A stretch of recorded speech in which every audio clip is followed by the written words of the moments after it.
3대 독자 집안에 시집 왔으면 아들을 임신해야지. 배를 끊을 작정이야. 시어머니가 빗자루를 집어들더니 만삭인 며느리를 사정없이 내리쳤습니다. 뱃속의 아이가 딸이라는 이유, 그것 하나뿐이었습니다. 어머니 제발 아기는 살려주세요.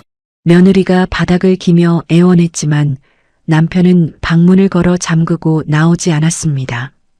결국 며느리는 한밤중에 맨발로 시댁을 뛰쳐나왔습니다. 피투성이가 된 몸으로 만삭의 배를 감싼 채 친정을 향해 걸었습니다. 하지만 그 누구도 몰랐습니다.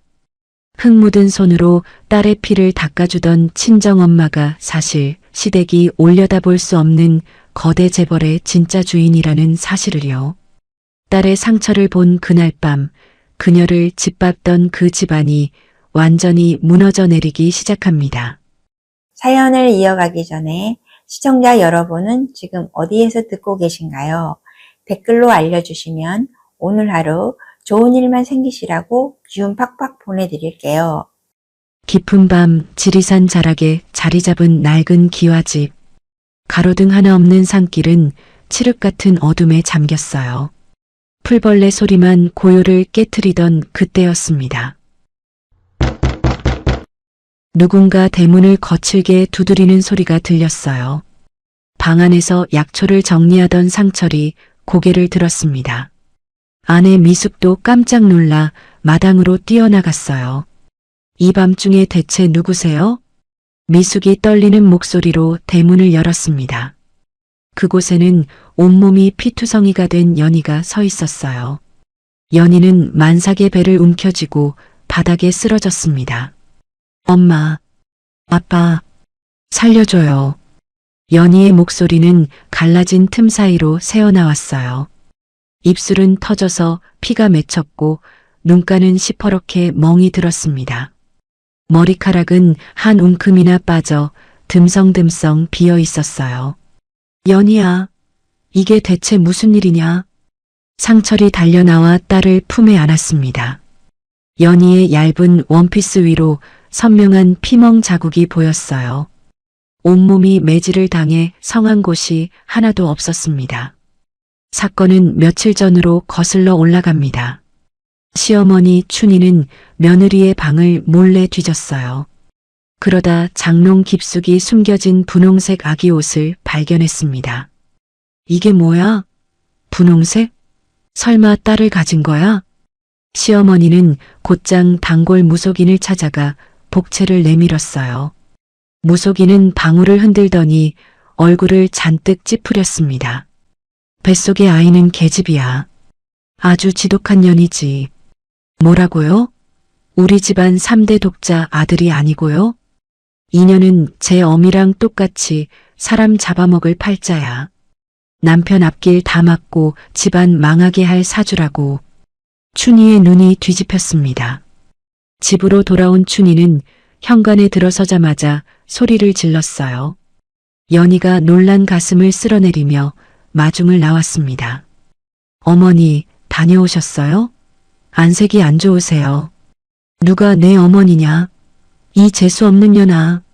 시어머니는 다짜고짜 연희의 머리채를 잡아챘어요. 바닥으로 내동댕이 쳐진 연희는 배를 감싸쥐었습니다. 어머니, 왜 이러세요?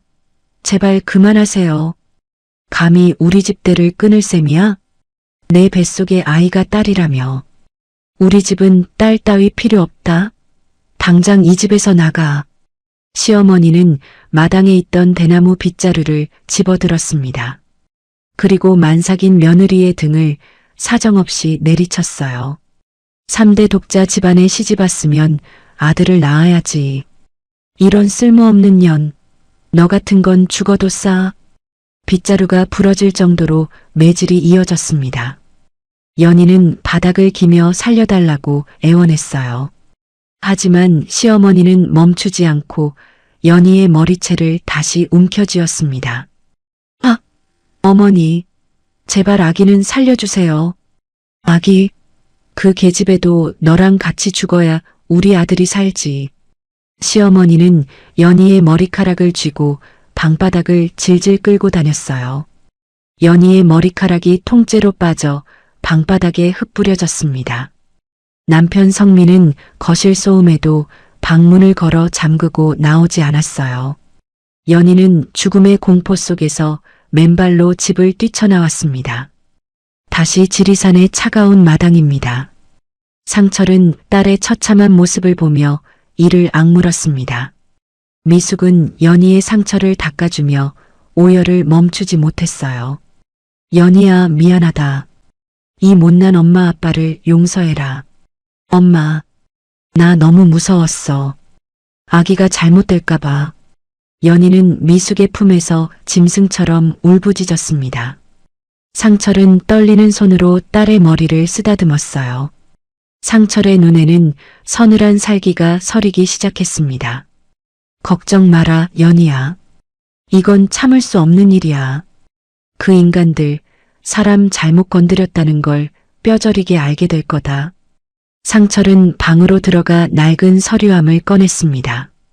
20년 동안 단 한 번도 열지 않았던 봉인이 풀렸어요. 그 안에는 현진그룹이라는 글자가 새겨진 서류가 있었습니다. 상철 씨, 정말 그곳에 연락하시게요? 내 딸을 저 지경으로 만든 놈들을 그냥 둘 수 없어. 상철은 수첩을 넘겨 한 번호에 전화를 걸었습니다. 수화기 너머로 중후한 남성의 목소리가 들려왔어요. 여보세요? 누구십니까? 김 실장 나야. 홍상철이다. 전화기 너머에서는 한동안 정적이 흘렀습니다. 잠시 후 김 실장의 떨리는 목소리가 터져나왔어요. 회장님? 정말 회장님 맞으십니까? 그래. 20년 만이군. 당장 알아봐야 할 곳이 있다. 네, 말씀만 하십시오. 상철은 차가운 눈빛으로 밤하늘을 올려다봤습니다. 딸의 눈물과 피를 본 순간 인자한 10만이는 죽었습니다. 대성유통, 그 집안 관련 전부 조사해주게. 먼지 하나 남기지 말고 모두 털어봐줘. 상철의 목소리가 지리산의 차가운 공기를 갈랐습니다. 이제 딸을 울린 자들을 향한 부모의 성난 울음소리만 울려 퍼졌습니다. 김 실장과의 통화를 마친 상철의 손이 미세하게 떨리고 있었습니다.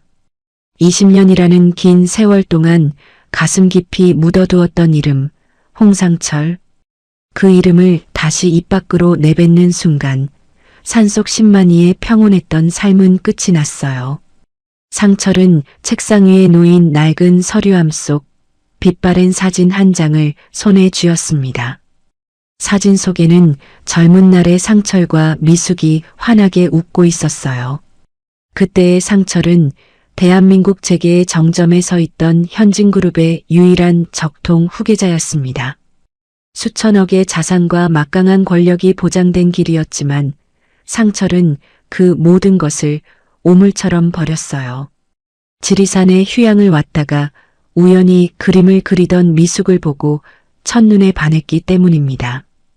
상철 씨, 정말 후회하지 않겠어요? 나 때문에 그 귀한 자리를 다 버리고.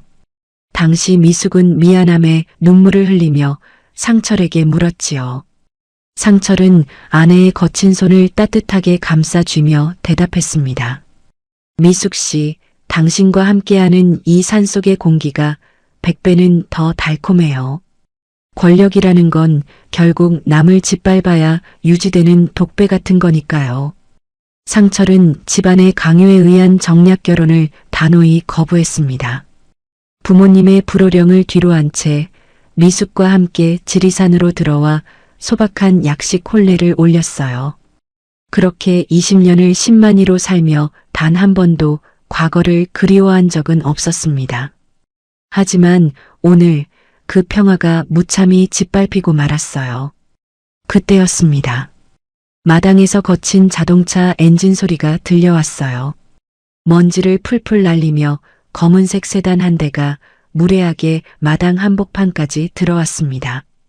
차에서 내린 사람은 연희의 시어머니 박춘희와 남편 배성민이었어요. 그들은 주변을 둘러보며 코를 쥐어박고 인상을 잔뜩 찌푸렸습니다. 세상에 이런 총구석에서 사람이 산다고? 짐승우리도 이것보단 깨끗하겠네. 시어머니 춘희는 들고 있던 명품 가방을 고쳐매며 독서를 내뱉었습니다. 방 안에서 연희를 돌보던 미숙이 놀란 얼굴로 마당으로 뛰어나갔어요. 상철도 흙 묻은 손을 바지에 닦으며 그들을 차갑게 마주했습니다. 여기가 어디라고 오시는 겁니까? 당장 내 집에서 나가세요. 상철의 목소리는 낮고 위엄이 있었지만 춘희는 코웃음을 쳤어요. 그녀는 상철의 남루한 옷차림과 낡은 기와집을 보며 비아냥거렸습니다. 어머, 사돈어른. 딸 자식이 왔으면 타일러서 집으로 보낼 것이지. 어디서 감히 큰 소리를 치세요? 사돈이라고 부르지도 마세요. 내 딸을 저 지경으로 만든 당신들을 절대 용서 못합니다. 곁에 서 있던 남편 성민이 귀찮다는 듯 짜증을 내며 끼어들었어요. 장인어른, 적당히 좀 하시죠. 연희가 매 맞을 짓을 했으니까 저희 어머니가 훈육 좀 하신 거예요. 훈육? 만삭인 애를 빗자루로 패고 머리카락을 다 뽑아놓는 게 훈육이냐? 상철의 눈이 분노로 이글거렸습니다. 하지만 춘희는 더욱 표독스럽게 얼굴을 들이밀었어요. 어디서 근본도 없는 신만이 주제에 가르치려 들어? 산속에서 오래 살다 보니 정신이 나갔나 보네. 이 집구석 수준 보니까 연희가 왜 저 모양인지 알겠어. 가난이 죄라고 배운 게 없으니 딸 교육도 그따위로 시켰지. 춘희는 마당 한편에 정성껏 널어둔 약초들을 구두발로 짓밟으며 소리를 질렀습니다. 이따위 풀떼기 캐서 하루 벌어 하루 먹고 사는 주제에 감히 대성유통 며느리 자리를 넘봐? 분수를 알아야지, 분수를. 우리가 걷어줬으면 고맙게 생각하고 대를 이어야지. 상철은 모욕적인 언사를 묵묵히 듣고만 있었습니다. 그의 주먹은 하얗게 질릴 정도로 꽉 쥐어져 있었어요. 춘희는 상철의 침묵을 기세등등하게 오해하며 성민의 팔을 잡아 끌었습니다. 성민아, 가자. 이런 오물 냄새 나는 곳에 더 있다가는 옷에 냄새 배겠다. 연희 그 계집애한테 전하세요. 이혼 서류 보낼 테니 우리 집안과 연 끊으라고. 그들이 먼지를 일으키며 떠난 뒤 마당에는 서늘한 정적이 감돌았습니다. 상철은 무너진 약초들을 보며 결연한 표정으로 방으로 들어갔어요. 책상 위에 놓인 서류함에는 현진그룹의 상징인 황금 인장이 빛나고 있었습니다. 미숙 씨, 이제 더 이상 숨지 않겠어요. 상철이 다시 서류함을 챙겨들자 미숙이 걱정스러운 눈으로 바라봤습니다. 우리 연희, 그리고 당신. 더 이상 가난하다는 이유로 무시당하게 하지 않을 겁니다. 저들이 가진 보잘것없는 권력이 얼마나 모래성 같은 건지 똑똑히 알게 해줄 거예요. 상철은 서류함 속에 보관해 두었던 핵심 인맥들의 비밀 연락망을 하나하나 확인했습니다. 20년 동안 잠들어 있던 거인의 심장이 다시 세차게 뛰기 시작했어요. 상철의 시선은 창밖 칠흑 같은 어둠을 뚫고 대성유통이 있는 도심을 향했습니다. 지리산의 새벽 안개가 차갑게 몰려오고 있었습니다. 하지만 상철의 눈은 그 어느 때보다 형형하게 빛나고 있었어요. 딸의 눈물을 닦아주기 위해 아버지는 무거운 갑옷을 입기로 했습니다. 이제 대성유통의 화려한 껍데기가 하나둘씩 벗겨질 시간이 다가오고 있었습니다. 지리산의 새벽은 여전히 차가웠지만 상철의 결단은 그보다 더 매서웠습니다. 어둠 속에서 걸려온 김 실장의 보고는 짧고 명확했어요. 현진그룹에 보이지 않는 손이 움직이기 시작하자 거대한 파도가 도심을 향해 몰아쳤습니다. 그 파도의 끝에는 오만과 독선으로 가득 찬 대성유통이 서 있었지요. 그 시각 대성유통의 사무실은 평소와 다름없는 활기로 가득 차 있었습니다. 시아버지 배동우 회장과 남편 배성민 본부장은 자신들에게 닥칠 운명을 꿈에도 몰랐어요. 성민은 책상에 다리를 올린 채 어제 지리산에서 본 초라한 처가를 비웃고 있었습니다. 아버지, 어제 그 집구석 꼬락서니 못 보셨죠? 들었다. 그런 거지 같은 집딸을 며느리로 들였으니 연히 그년 제 분수도 모르고 말이야. 부자가 낄낄대며 승리감에 도취해 있을 때 첫 번째 비보가 날아들었습니다. 비서가 하얗게 질린 얼굴로 문을 열고 뛰어들어왔어요. 회장님, 큰일 났습니다. 주거래 은행에서 대출 연장 불가를 통보해 왔습니다. 뭐라고? 어제까지만 해도 문제 없다고 했잖아. 당장 지점장 연결해. 동호의 호통에 비서가 식은땀을 흘리며 수화기를 넘겼습니다. 하지만 수십 번을 걸어도 지점장은 전화를 받지 않았어요. 그것은 시작에 불과했습니다. 사무실의 전화기들이 약속이라도 한 듯 동시에 울려대기 시작했어요. 대성유통의 생명줄과도 같은 대형 유통망들이 일제히 등을 돌리기 시작한 겁니다. 지난 10년간 단 한 번의 연체도 없이 거래해온 대형마트 본사에서 계약 해지 공문을 보내왔어요. 성민은 믿기지 않는다는 듯 직접 휴대폰을 들고 거래처 사장들에게 전화를 걸었습니다. 어이, 박 사장님. 나 대성 배성민인데 이게 대체 어떻게 된 일입니까? 하지만 돌아오는 건 싸늘한 기계음 뿐이었습니다. 연결음이 몇 번 가기도 전에 수신겁으로 넘어가거나 아예 전원이 꺼져 있었어요. 성민의 얼굴이 당혹감으로 일그러지기 시작했습니다. 그는 다시 다른 거래처인 최 이사에게 전화를 걸었어요. 최 이사님, 전화를 왜 피하세요? 우리 물건 지금 창고에 쌓여 있다고요. 미안합니다. 배 본부장. 위에서 지시가 내려왔어요. 대성이랑 엮이면 우리도 죽는다고요. 누가요? 대체 누가 그런 말도 안 되는 소리를 합니까? 그건 저도 모릅니다. 다만 대성유통은 이제 끝이라는 말만 들었습니다. 다신 전화하지 마세요. 뚝 소리와 함께 끊긴 전화기 너머로 정적이 흘렀습니다. 성민은 분노에 못 이겨 휴대폰을 바닥에 내동댕이 쳤어요. 대한민국 유통업계 전체가 약속이나 한 듯 대성유통을 지워버리고 있었습니다. 이 모든 배후에는 상철의 지시를 받은 김 실장이 있었습니다. 현진그룹의 압도적인 자본력과 정보망은 대성유통의 숨통을 단숨에 조여갔어요. 대성이 납품하던 모든 통로가 막혔고 창고에는 재고가 산더미처럼 쌓여갔습니다. 협력업체들은 미수금을 달라며 본사 로비로 몰려와 소리를 질렀어요. 돈 내놔. 우리 직원들 월급은 줘야 할 거 아니야. 사기꾼 놈들. 망할 거면 곱게 망하지. 우리까지 다 죽일 셈이냐.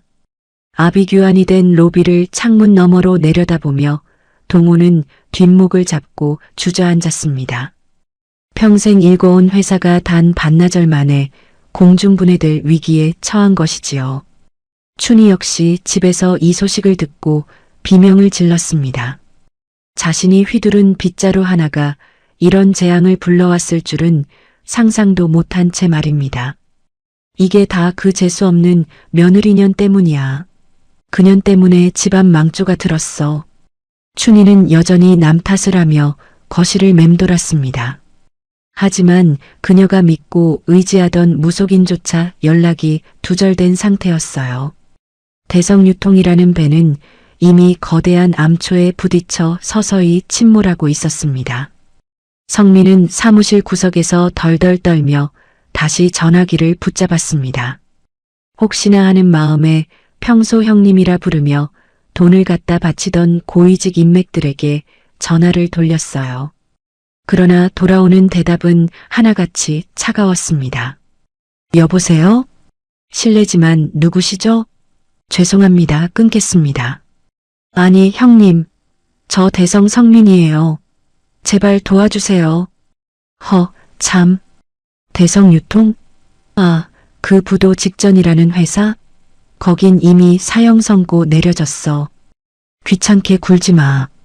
성민은 자신의 손에 쥐어진 권력이 얼마나 보잘것없는 것이었는지 깨닫기 시작했습니다. 가난하다고 비웃었던 연희의 친정 부모가 떠올랐지만 설마 그들이 배우일 거라곤 생각지도 못했어요. 그저 운이 없어서 누군가에게 잘못 보여서 벌어진 일이라며 현실을 부정했습니다. 업계 전체가 싸늘하게 등을 돌리자 대성유통은 순식간에 사면초가에 빠졌습니다. 사무실의 에어컨마저 멈춰버린 듯 공기는 무겁고 숨이 막혔어요. 동호회 책상 위에는 파산 신청을 검토하라는 법무팀의 서류가 놓였습니다. 어디서부터 잘못된 거지? 대체 누가 우릴 죽이려 드는 거냐? 동호회 비명 같은 절규가 텅 빈 사무실에 공허하게 울려 퍼졌습니다. 어제까지만 해도 위세가 당당하던 대성유통의 간판이 오늘따라 유독 낡아 보였어요. 지리산에서 시작된 작은 날갯짓이 도심의 거대한 폭풍을 몰고 온 것이었습니다. 상철은 보고를 받으며 가만히 차 한 잔을 마셨습니다. 그의 눈빛은 여전히 얼음처럼 차가웠어요. 딸의 눈물을 닦아주기 위해 그는 대성유통을 날려버릴 생각이었습니다. 지리산 자락의 서늘한 바람이 화실 안으로 밀려듭니다. 안미숙은 붓을 내려놓고 창밖을 봅니다. 평생 산을 그리며 마음을 다스려온 그녀였습니다. 하지만 지금 안미숙의 눈빛은 그 어느 때보다 날카롭습니다. 딸 연희가 겪은 수모가 가슴을 갈기갈기 찢어놓았습니다. 시어머니 박춘희가 전화를 걸어왔습니다. 사부인 연희가 그새 집 나가서 친정으로 갔나 본데요. 제 성질 못 이기는 나쁜 버릇 시댁에서 가르치려고 매 좀 든 거 가지고 오해하지 마세요. 박춘희의 목소리에는 일말의 미안함도 없습니다. 오히려 적반하장으로 소리를 높입니다.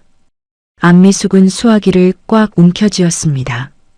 손끝이 하얗게 질릴 정도로 힘이 들어갔습니다. 사부인, 가르침이라니요? 제 딸 몸에 손을 대고도 그런 말이 나옵니까? 안미숙의 목소리는 낮고 낮게 깔렸습니다. 평소의 인자함은 온데간데 없고 서리가 내린 듯 차갑습니다. 박춘희는 코웃음을 치며 말을 이어갔습니다. 귀한 아들 기죽이는데 어느 시어머니가 가만히 있겠어요? 연희 그 아이 친정에서 교육을 어떻게 받았길래 그 모양입니까? 빨리 보내서 빌게 하세요. 안 그러면 우리도 생각이 있습니다. 박춘희는 은근슬쩍 협박까지 곁들였습니다. 안미숙은 헛웃음을 터뜨리며 대답했습니다. 생각이라니 어떤 생각을 하시는 건가요? 우리 연희는 그 지옥 같은 집으로 절대 돌아가지 않습니다. 당신이 저지른 짓은 예술가인 내 눈엔 아주 추한 낙서 같군요. 사람의 도리를 모르는 사부인은 그 대가를 반드시 치를 겁니다. 전화를 끄는 안미숙은 깊은 한숨을 내뱉었습니다. 하지만 눈빛만큼은 흔들림 없이 단단했습니다. 그녀는 곧장 서재로 향했습니다. 그동안 연희가 울며 토로했던 일들을 기록한 수첩을 꺼냈습니다. 안미숙은 이미 딸을 지키기 위한 모든 준비를 마쳤습니다. 한편 서울의 박춘희는 화가 머리 끝까지 치밀어 올랐습니다. 뭐 저런 여자가 다 있어? 감히 나한테 큰 소리를 쳐? 그녀는 분을 이기지 못하고 거실을 서성거렸습니다. 아들 성민은 술에 취해 소파에 널브러져 있었습니다. 박춘희는 그런 아들을 보며 혀를 끌차더니 전화를 걸었습니다. 박춘희는 용하다는 점쟁이에게 연락을 했습니다. 우리 아들 앞길 막는 년은 필요 없어요. 때 끊기기 전에 아들 잘 낳을 사주 좀 찾아봐요. 연희가 나간 지 며칠도 지나지 않은 시점이었습니다. 그녀는 이미 며느리 자리를 비워두고 새 사람을 찾기 시작했습니다. 다음 날 박춘희는 성민을 억지로 깨워 외출 준비를 시켰습니다. 엄마, 이 아침부터 어딜 가자는 거야? 성민은 짜증 섞인 목소리로 투덜거렸습니다. 닥치고 따라와. 내 인생 펴줄 여자가 기다리고 있어. 박춘희는 성민을 데리고 최고급 호텔 중식당으로 향했습니다. 그곳에는 한 젊은 여자가 단정하게 앉아 있었습니다. 유명 식품회사 집안의 막내딸이라고 소개받은 여자였습니다. 박춘희는 여자의 관상을 훑어보며 만족스러운 듯 고개를 끄덕였습니다. 어머, 우리 성민이랑 인상이 너무 잘 어울리네. 사주를 보니 아들 셋은 거뜬히 낳을 관상이야.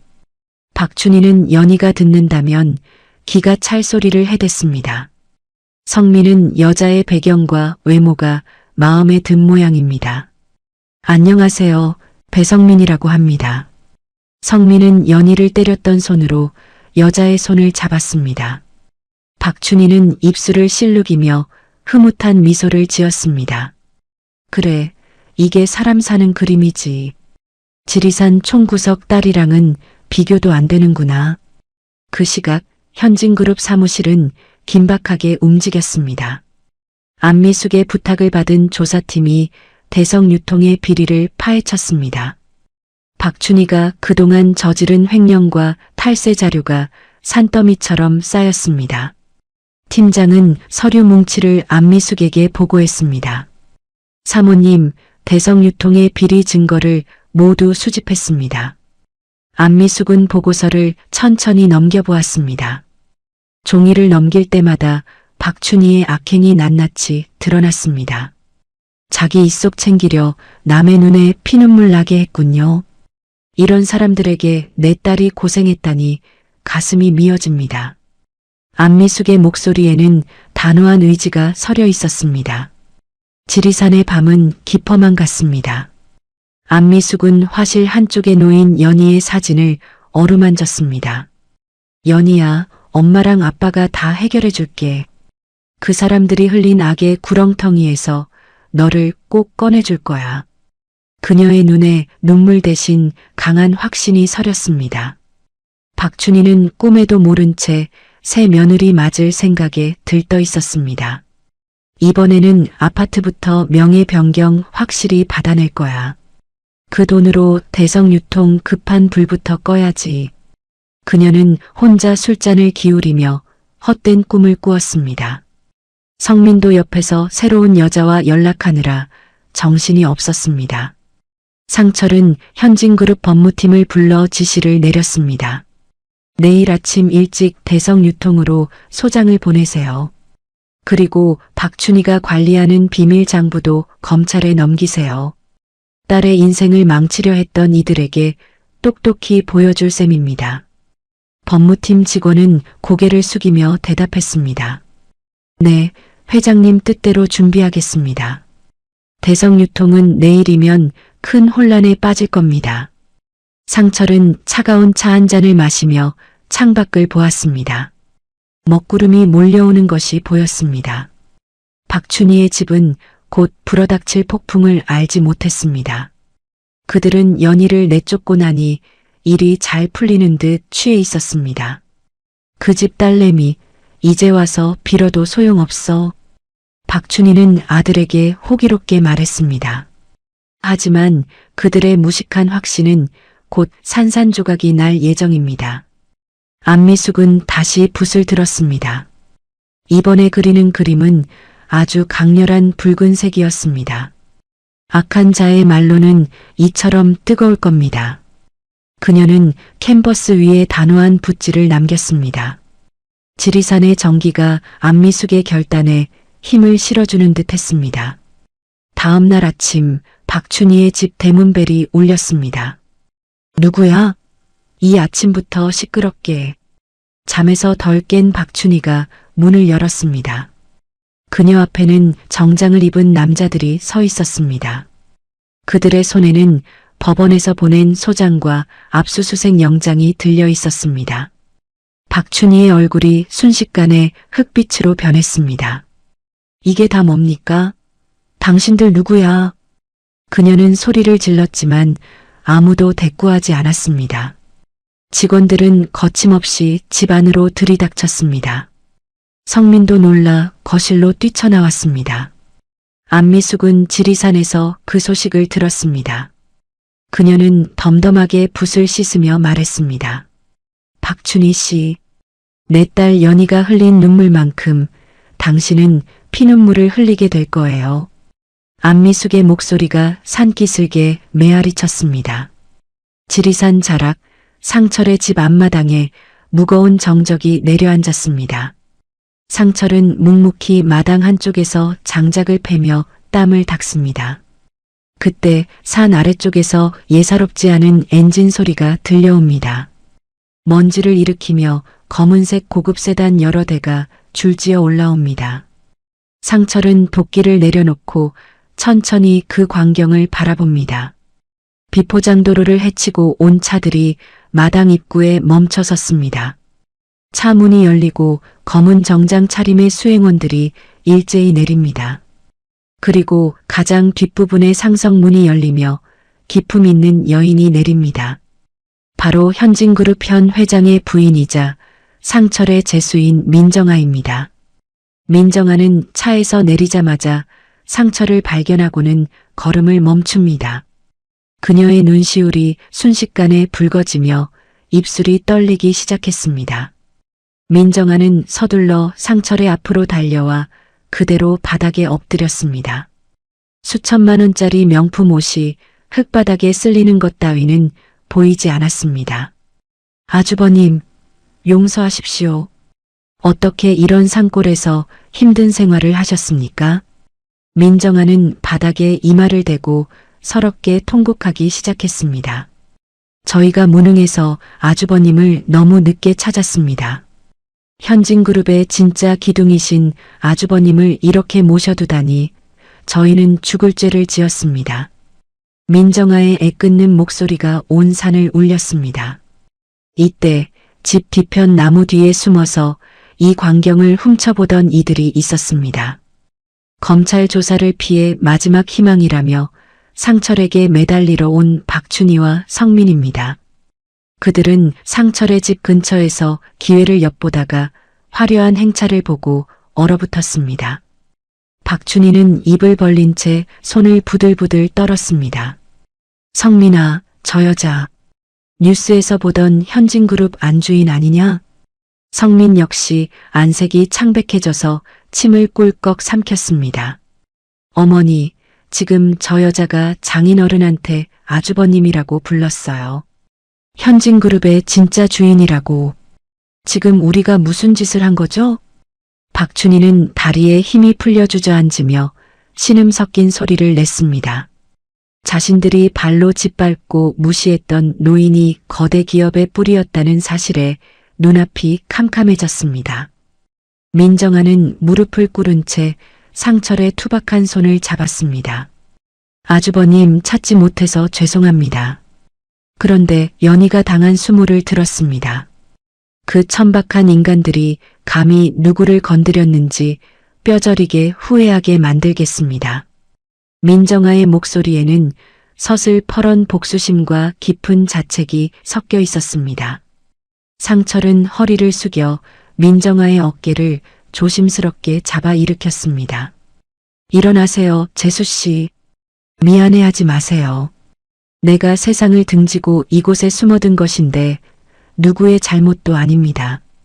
상철의 목소리는 산맥처럼 깊고 담담했습니다. 하지만 민정아는 눈물을 닦으며 더욱 단호하게 말했습니다. 아주버님, 이제 그만 집으로 돌아가셔야 합니다. 전국의 현진그룹 임직원들이 후계자이신 아주버님을 기다리고 있습니다. 민정아는 나무 뒤에 있는 춘희와 성민을 보고 수행원들에게 눈짓을 했습니다. 수행원들이 즉각 움직여 나무 뒤에 숨어있던 두 사람을 끌어냈습니다. 박춘희는 마당 바닥에 질질 끌려오며 비명을 질렀습니다. 아이고, 사돈어른, 제가 죽을 죄를 졌습니다. 살려주세요. 제 아들 성민이가 연희를 얼마나 아꼈는지 아시잖아요. 박춘희는 상철의 신발을 붙잡으려 바닥을 기었습니다. 성민 또한 겁에 질려 덜덜 떨며 상철의 눈을 피하지 못했습니다. 민정아는 혐오스러운 눈빛으로 박춘희를 내려다보았습니다. 어디서 그 더러운 입으로 아주버님을 부르고 조카 이름을 올립니까? 현진그룹의 법무팀이 당신네 대성유통을 공중분해시키고 있습니다. 당신들이 우리 아주버님과 연희에게 준 상처 그 100배로 돌려받게 될 거야. 민정아의 말에 박춘희는 꺽꺽거리며 숨조차 제대로 쉬지 못했습니다. 상철은 차분하게 박춘희를 내려다보며 입을 열었습니다. 당신은 내 딸을 사람으로 보지 않았지. 돈이면 다 되는 줄 알고 권력을 휘둘렀지만 진짜 힘이 무엇인지 이제 알겠습니까? 상철의 말 한마디 한마디가 박춘희의 심장에 비수처럼 꽂혔습니다. 성민은 고개를 숙인 채 죄송합니다라는 말만 기계적으로 내뱉었습니다. 민정아는 다시 상철을 향해 정중히 허리를 숙였습니다. 아주버님, 차를 대기시켜 두었습니다. 이제 따님과 함께 가시지요. 연희가 겪은 아픔, 현진그룹이 모두 씻어내 줄 겁니다. 아주버님, 이제 제자리를 찾으세요. 민정아는 직접 뒷좌석 차 문을 열고 상철을 정중히 모셨습니다. 상철은 지리산의 푸른 하늘을 마지막으로 한번 올려다보았습니다. 그래, 이제 끝낼 것은 끝내고 바로잡을 것은 바로잡아야겠구나. 상철이 차에 오르자 연희와 안미숙도 그 뒤를 따랐습니다. 시어머니 박춘희와 남편 성민은 흙먼지를 뒤집어 쓴 채 길바닥에 버려졌습니다. 그들은 멀어져가는 세단 행렬을 보며 자신들의 인생이 끝났음을 직감했습니다. 민정아의 방문은 단순한 만남이 아니었습니다. 그것은 억눌려왔던 진실이 터져나오는 순간이었고 악인들에게는 심판의 시작이었습니다. 현진그룹의 거대한 위험 앞에 대성유통의 권력은 한낱 먼지처럼 흩어졌습니다. 민정아는 차 안에서도 연희의 손을 꼭 잡으며 연신 미안함을 전했습니다. 지리산을 내려가는 상철의 눈빛은 이제 세상을 품는 거인의 풍모를 되찾아 있었습니다. 햇살이 유난히 시린 서울 도심의 대성유통 본사 앞입니다. 화려했던 건물 외벽에는 이미 압류를 알리는 붉은 딱지들이 흉물스럽게 붙어 있습니다. 로비는 검찰 수사관들이 들이닥쳐 서류 뭉치를 실어 나르느라 아수라장이 되었습니다. 그 혼란의 중심에 한때 오만방자했던 배성민이 넋이 나간 채 서 있습니다. 성민은 초췌한 몰골로 입술을 파르르 떨며 누군가를 기다립니다. 이윽고 현진그룹의 문장이 선명한 검은색 세단이 정문 앞에 멈춰섭니다. 차문이 열리고 예전의 기죽은 모습은 온데간데 없는 연희가 내립니다. 연희는 단정하고 기품 있는 정장 차림으로 성민을 차갑게 내려다봅니다. 성민은 연희를 보자마자 바닥에 넙죽 엎드리며 구두 끝을 잡으려 애걸합니다. 연희야, 아니 여보, 제발 우리 집안 좀 살려줘. 어머니가 하신 일 내가 다 사과할게. 제발 부도만은 막아달라고 회장님께 말 좀 해줘. 우리가 그래도 부부였잖아. 나랑 우리 부모님 길바닥에 나앉게 할 거야? 성민은 비굴하게 바닥을 기며 연희의 옷자락을 붙잡고 매달렸습니다. 그의 목소리는 공포와 절망으로 가득 차서 복이 흉하게 갈라졌습니다. 연희는 혐오스러운 듯 성민의 손을 구두 끝으로 툭 쳐서 치워버렸습니다. 배성민, 당신은 여전히 비겁하군요. 어머니가 내 머리채를 잡고 지하실에 가둘 때 당신은 어디서 뭘 했지? 내가 살려달라고 제발 말려달라고 울부짖을 때 당신은 비웃으며 술잔을 기울였잖아. 연희는 가방에서 하얀 비단 손수건에 쌓인 뭉치를 꺼냈습니다. 손수건을 펼치자 그 안에는 한 움큼의 머리카락 뭉치가 들어 있었습니다. 시어머니 박춘희의 폭행으로 인해 뿌리째 뽑혀나갔던 연희의 머리카락입니다. 연희는 그 머리카락 뭉치를 성민의 얼굴 앞에 힘껏 던졌습니다. 이게 뭔지 알겠어요? 당신 어머니가 내 영혼을 짓밟은 증거예요. 방관하고 동조한 당신도 똑같은 가해자라는 사실 잊지 마세요. 성민은 얼굴에 닿은 머리카락을 보며 소스라치게 놀라 뒤로 나동그라졌습니다. 연희야, 그건 우리 어머니가 흥분해서 그런 거지. 내가 시킨 게 아니야. 내가 앞으로 평생 내 발닦개가 되어서라도 다 갚을게. 제발 한 번만 기회를 줘. 성민은 흙바닥에 머리를 찌우며 비참하게 빌고 또 빌었습니다. 연희는 차가운 미소를 지으며 성민을 쏘아보았습니다. 갚는다고? 당신이 무슨 수로 내 찢겨진 자존감을 갚겠다는 거야? 이미 늦었어. 당신이 내민 그 비겁한 손, 이제는 쳐다보기도 역겨우니까. 현진그룹은 당신네 같은 인간들에게 단 1원의 자비도 베풀지 않아요. 그때 경찰관들과 수사관들이 본사 건물에서 박춘희를 끌고 나옵니다. 박춘희는 머리카락이 산발이 된 채 소리를 지르며 필사적으로 저항했습니다. 이거 내가 누군지 알아? 나 대성유통 박춘희야. 안미숙, 내가 감히 나한테 이럴 수 있어? 이 은혜도 모르는 것들. 박춘희는 멀리 서 있는 안미숙을 발견하고 미친 듯이 발악했습니다. 안미숙은 흔들림 없는 표정으로 박춘희 앞에 천천히 다가섰습니다. 박춘희 씨, 아직도 기세가 살아있어서 다행이군요. 당신이 멸시했던 신만이 집안의 딸이 어떤 배경을 가졌는지 이제 알겠나요? 당신이 저지른 횡령과 내 딸에게 가한 폭행, 법의 심판을 똑똑히 받으세요. 안미숙의 목소리는 낮았지만 박춘희의 심장을 꿰뚫는 서리발 같았습니다. 박춘희는 안미숙의 압도적인 위험 앞에 순간 숨이 멎는 듯 했습니다. 자신이 무시했던 시골 여인이 현진그룹의 안주인이라는 사실에 전율했습니다. 그 거대한 권력의 그림자가 자신을 짓누르고 있다는 사실에 눈앞이 캄캄해졌습니다. 박춘희는 결국 다리에 힘이 풀려 주저앉으며 바닥을 치고 통곡했습니다.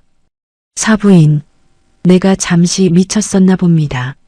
제발 우리 성민이만이라도 살려주세요. 잠시 후 시아버지 배동우 회장 역시 수갑을 찬 채 연행되었습니다. 그는 고개를 푹 숙인 채 아무 말도 하지 못하고 호송차에 올랐습니다. 성민은 부모가 끌려가는 모습을 보며 땅바닥을 긁으며 절규했습니다. 어머님, 아버님, 연희야, 제발 한 번만. 연희는 성민의 비참한 외침을 뒤로하고 차갑게 등을 돌렸습니다. 현진그룹 법무팀장이 다가와 서류를 건네며 깍듯하게 보고합니다. 대성유통 최종 부도 처리 완료되었습니다. 모든 자산은 압류되었습니다. 박춘희 씨의 폭행 및 배성민 씨의 방조 증거도 모두 검찰에 넘겼습니다. 연희는 고개를 끄덕이며 높고 푸른 가을 하늘을 올려다보았습니다. 지독했던 악연의 사슬을 드디어 끊어낸 기분이었습니다. 성민은 마지막까지 연희의 차를 쫓아오며 길바닥에서 뒹굴었습니다. 연희야, 내가 다 잘못했어. 제발 돌아와줘. 연희는 차 창문을 조금 내리고 성민을 마지막으로 응시했습니다. 죽는 것보다 더 고통스럽게 당신들이 저지른 죄를 다 갚으며 살아. 당신이 비웃었던 그 10만이의 힘이 얼마나 거대한지 평생 뼈저리게 느껴봐. 차 문이 닫히고 세단은 매끄럽게 대성유통 건물을 빠져나갔습니다. 남겨진 것은 무너진 제국의 잔해와 죄인들의 처참한 울음소리뿐입니다.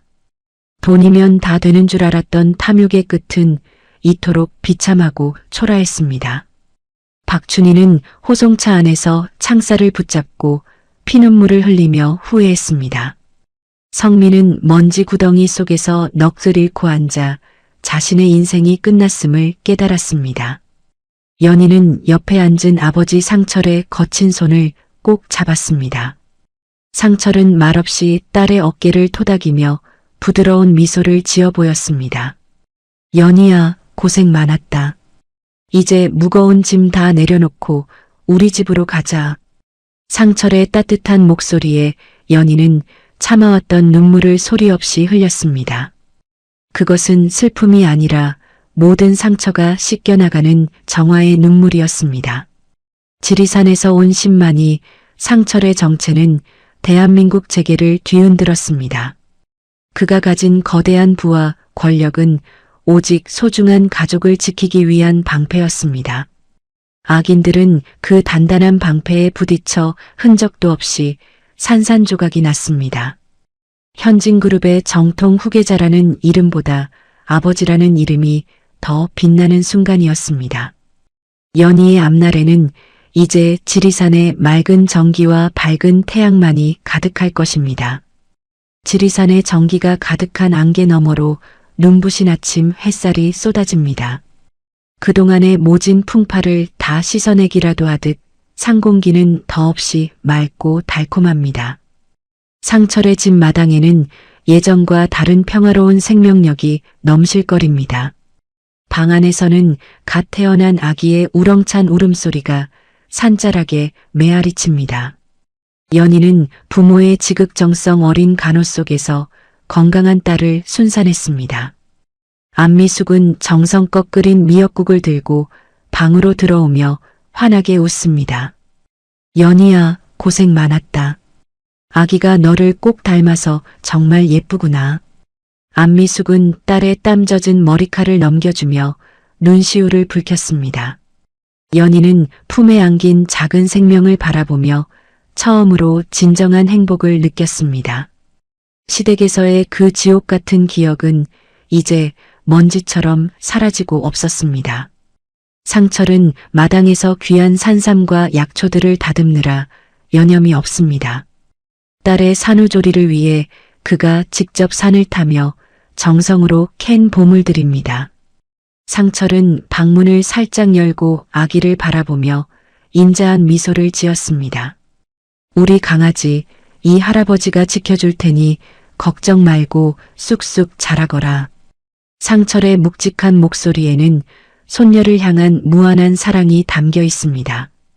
시간이 흘러 연희의 얼굴에는 생기가 돌고 눈빛은 더욱 단단해졌습니다.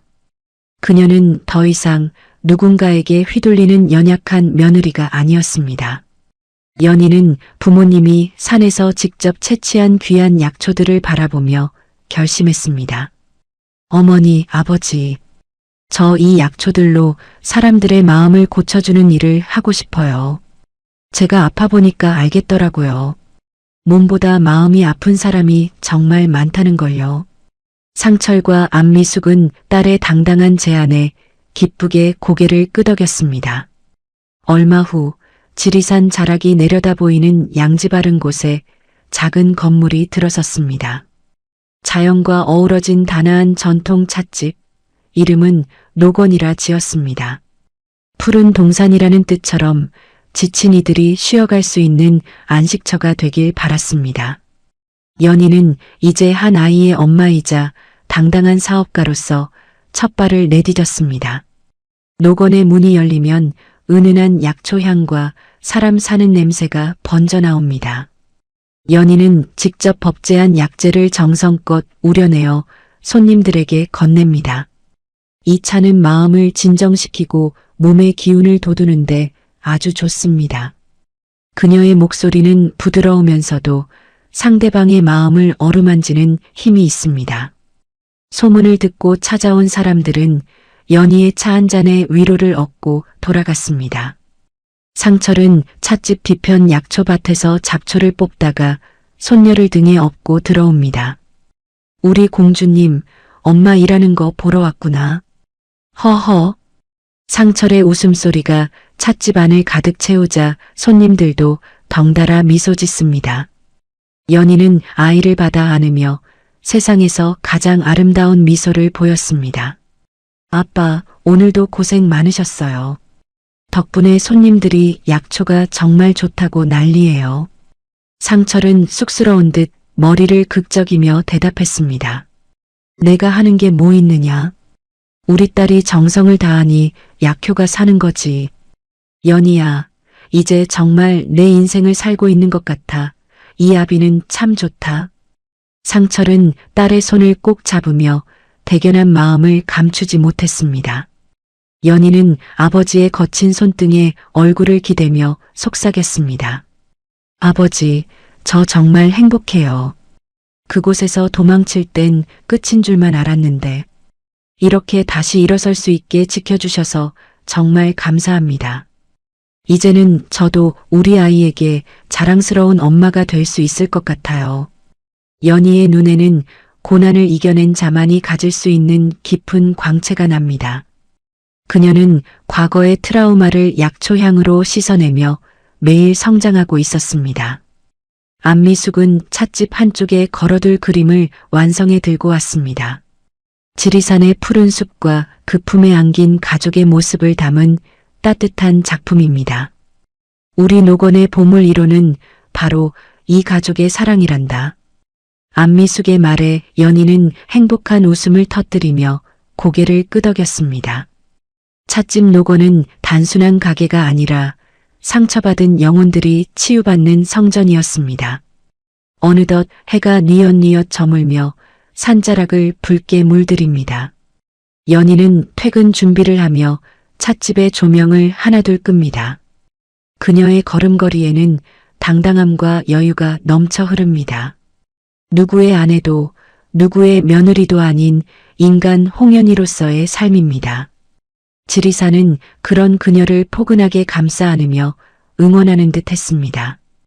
배성민과 박춘희가 감옥에서 추운 겨울을 보내고 있을 때 연희는 따뜻한 온돌방에서 아이의 숨소리를 들으며 내일을 꿈꿉니다. 아기는 무너졌고 인내하며 선을 지킨 이들은 열매를 맺었습니다. 상철의 지혜와 안미숙의 사랑, 그리고 연희의 용기가 만든 기적이었습니다. 이제 지리산의 사계절은 연희와 그녀의 딸에게 축복의 노래를 들려줄 것입니다.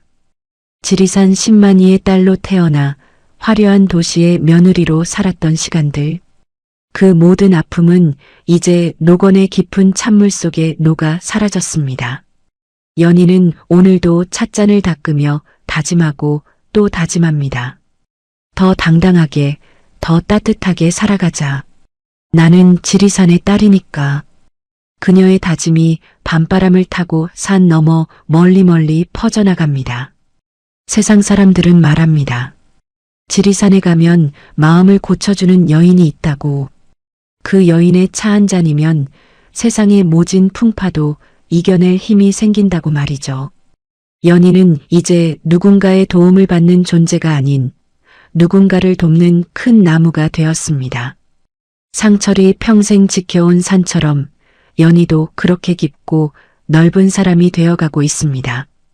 노건의 불빛이 지리산의 밤을 은은하게 밝힙니다. 상철과 안미숙, 그리고 연희와 어린 딸의 웃음소리가 끊이지 않습니다. 고난은 그들을 더 단단하게 만들었고 사랑은 그들을 더 빛나게 했습니다. 지리산의 능선 너머로 하루를 갈무리하는 붉은 낙조가 장엄하게 펼쳐집니다. 세상을 다 삼킬 듯 타오르던 태양도 산의 품에 안기면 이토록 순해집니다. 현진그룹의 정통 후계자이자 거대한 제국의 실질적인 주인이었던 상철은 이제 화려한 양복 대신 흙먼지 묻은 낡은 등산복을 다시 꺼내 입었습니다. 상철은 현진그룹이 더 크게 성장하고 사회에 선한 영향을 미칠 수 있도록 모든 경영권을 신뢰할 수 있는 전문 경영인에게 과감히 맡겼습니다. 그에게 진짜 소중한 것은 높은 회장님의 의자가 아니었습니다. 평생 지키고자 했던 내 가족이 발 딛고 서 있는 이 땅의 평화가 훨씬 귀했기 때문입니다. 상철은 마당 한쪽 평상에 앉아 낡은 철제 서류함을 무릎 위에 올립니다.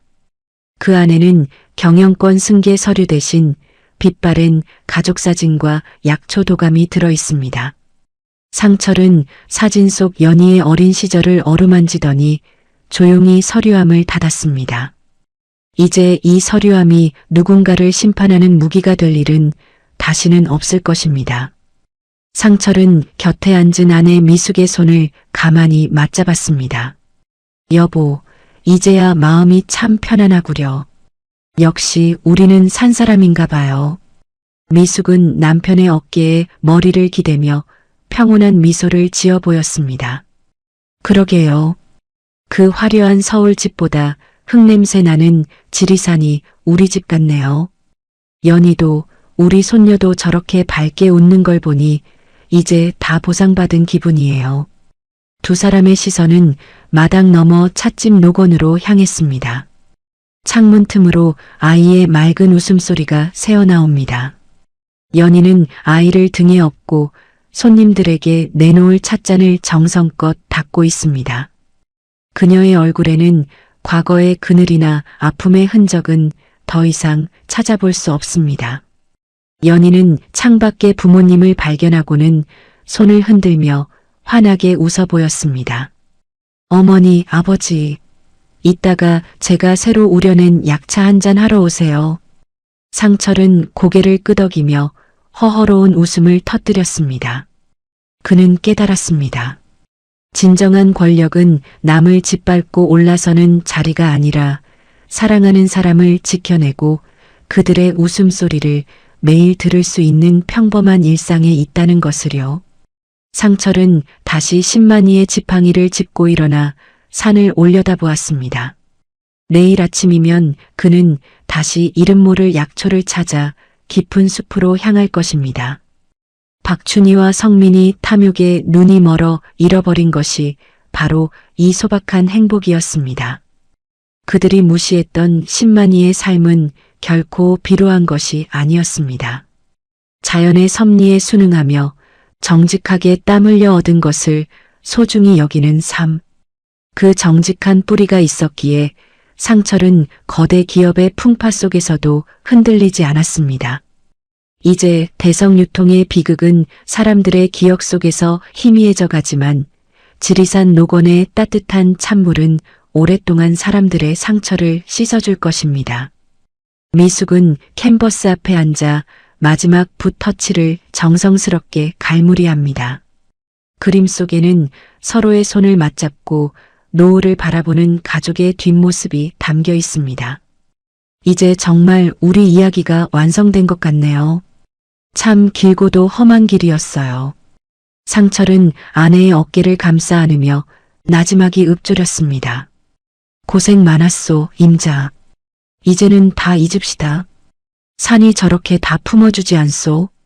지리산은 상철의 말에 화답하듯 깊은 어둠을 들이우며 마을을 감싸 안습니다. 멀리서 소쩍새 우는 소리가 들려오고 찻집의 전등이 하나둘 꺼지기 시작합니다. 어둠이 내린 지리산 자락에 작고 낮은 집의 불빛만이 따스하게 빛납니다.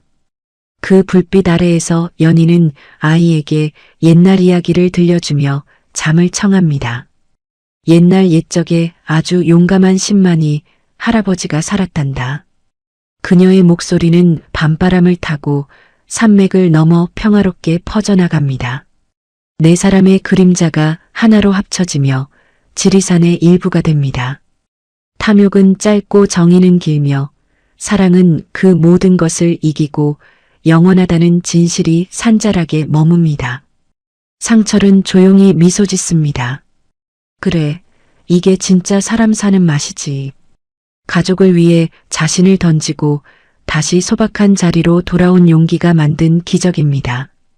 모든 갈등은 눈 녹듯 사라지고 오직 가족의 사랑만이 찬란하게 빛나는 밤입니다. 연희는 잠든 아이의 이마에 입을 맞추며 작게 속삭입니다. 사랑한다, 우리 딸. 엄마가 너를 끝까지 지켜줄게. 상철은 마당으로 나와 깊은 밤 공기를 들이마시며 하늘의 별을 봅니다. 지리산의 전기는 그렇게 대를 이어 흐르며 상철을 치유하고 희망을 틔웁니다. 길었던 복수의 여정은 끝났고 이제는 사랑으로 채워갈 시간만 남았습니다. 가족의 웃음소리가 여운처럼 남으며 길었던 대장정의 막이 내립니다. 오늘 사연은 여기까지입니다. 끝까지 시청해 주셔서 고맙습니다. 구독과 좋아요 남겨주실 거죠? 감사합니다. 어머니, 문 좀 열어주세요. 제가 잘못했어요, 어머니. 임신도 못하는 년이 어디서 대문을 두드려. 당장 꺼지거라. 12년간 새벽 시장에서 일하며 남편을 대학 교수로 만든 여자가 시댁 대문 밖으로 내던져졌습니다. 그런데 닫힌 문틈 사이로 갓난아기의 울음소리가 새어나왔고 남편은 다른 여자와 아이를 안은 채 행복하게 웃고 있었어요. 아이고, 우리 손주. 아빠를 쏙 빼닮았네. 시어머니가 꿀 떨어지는 목소리로 말했습니다. 아이를 못 낳는다고 종처럼 부린 며느리를 내쫓고 그 자리에 상간녀를 앉힌 것입니다. 며칠 뒤 시댁을 지탱하던 모든 것이 무너져 내리기 시작했고 버림받은 며느리와 그들의 운명은 완전히 뒤바뀌게 됩니다. 사연을 이어가기 전에 시청자 여러분은 지금 어디에서 듣고 계신가요? 댓글로 알려주시면 오늘 하루 좋은 일만 생기시라고 기운 팍팍 보내드릴게요. 비가 억수같이 쏟아지는 어느 여름밤입니다. 진영은 12년 동안 정부치고 살았던 집 대문 밖으로 내던져졌어요. 차가운 바닥에 주저앉은 진영의 어깨 위로 무거운 빗줄기가 사정없이 내리꽂힙니다. 집안에서는 방금 전까지 시어머니가 지르던 서슬퍼런 고함이 환청처럼 맴돌아요. 진영은 젖은 머리카락을 쓸어넘기며 떨리는 손으로 대문을 두드렸습니다. 어머니, 문 좀 열어주세요. 제가 잘못했어요. 어머니. 하지만 굳게 닫힌 철문은 꿈쩍도 하지 않았어요. 안에서는 시어머니의 날카로운 음성이 빗소리를 뚫고 들려왔습니다. 애도 못 낳는 년이 어디서 대문을 두드려. 당장 내 친정으로 가거라. 진영은 가슴이 무너져 내렸습니다. 12년 전 가난한 고학생이었던 남편 광호를 대학 교수로 만들기까지 진영은 못해본 일이 없었어요. 새벽 시장에서 일을 하고 시어머니가 운영하는 가구점 뒤처리까지 도맡으며 살았습니다. 오로지 남편 하나 잘 되는 것만 보고 버틴 세월이었어요. 그런 진영에게 돌아온 건 차가운 빗물을 맞으며 쫓겨나는 것이었습니다. 여보, 당신 거기 있지요? 제발 문 좀 열어봐요. 여보. 남편 광호를 향해 절규했지만 대답은 없었습니다. 그때였어요. 닫힌 문틈 사이로 아주 가느다란 소리가 새어나왔습니다. 진영의 심장이 덜컥 내려앉았어요. 그것은 다름 아닌 갓난아기의 자지러지는 울음소리였습니다. 응애, 응애. 진영은 귀를 의심했습니다. 자신이 아이를 낳지 못한다며 12년 내내 구박하던 시어머니였어요. 그런데 집안에서 아기 소리가 들리다니요. 뒤이어 들려오는 웃음소리에 진영은 온몸의 피가 거꾸로 솟는 기분이었습니다. 아이고, 우리 강아지. 아빠를 쏙 빼닮았네. 어쩜 이리 이쁠까? 시어머니의 목소리는 평소 진영에게 내뱉던 독설과는 딴판이었어요. 꿀이 뚝뚝 떨어지는 자애로운 할머니의 목소리였습니다. 진영은 떨리는 눈으로 담벼락 끝 창문 틈을 보았습니다. 거실 안쪽 남편 광호가 웬 젊은 여자와 나란히 앉아 있었어요. 두 사람은 갓난아기를 가운데 두고 세상에서 가장 행복한 가족의 모습을 하고 있었습니다. 교수님, 아기가 배가 고픈가 봐요. 호호. 젊은 여자의 간드러지는 목소리에 남편 광호가 부드럽게 대답했습니다. 우리 아들, 아빠가 우유 줄게. 조금만 기다려요. 진영은 숨이 막혀왔습니다. 불과 몇 시간 전만 해도 남편은 진영에게 고생 많았다며 친정에 잠시 다녀오라고 했었어요. 그게 다 이 여자를 불러들이기 위한 추악한 연극이었던 겁니다. 진영은 빗속에서 대문을 발로 차며 울부짖었습니다. 서광호, 당신 어떻게 이래? 이 나쁜 사람아. 문 열어. 하지만 거실 안의 세 사람은 마치 밖에 아무도 없는 것처럼 행동했어요. 광호는 창밖으로 시선을 던지는 듯 하더니 이내 차갑게 고개를 돌려 아기에게 미소 지었습니다. 진영은 빗물에 젖은 채 바닥에 쓰러졌습니다. 12년의 헌신이 이토록 처참하게 쓰레기통에 처박힐 줄은 꿈에도 몰랐습니다. 어머니, 광호 씨, 당신들 내가 죽어도 용서 못해요. 진영은 악에 받친 목소리로 중얼거렸습니다. 빗줄기는 더욱 굵어져 진영의 슬픔을 집어삼킬 듯 쏟아졌어요. 불이 환하게 켜진 지방과 칠흑 같은 어둠 속에 버려진 진영. 그 극명한 대비 속에서 진영의 눈빛이 차갑게 변해갔습니다. 절망은 순식간에 시퍼런 분노로 바뀌어 가슴속 깊은 곳에 자리 잡았습니다. 진영은 비틀거리며 자리에서 일어났습니다. 젖은 옷이 몸에 무겁게 달라붙었지만 더 이상 문을 두드리지 않았어요.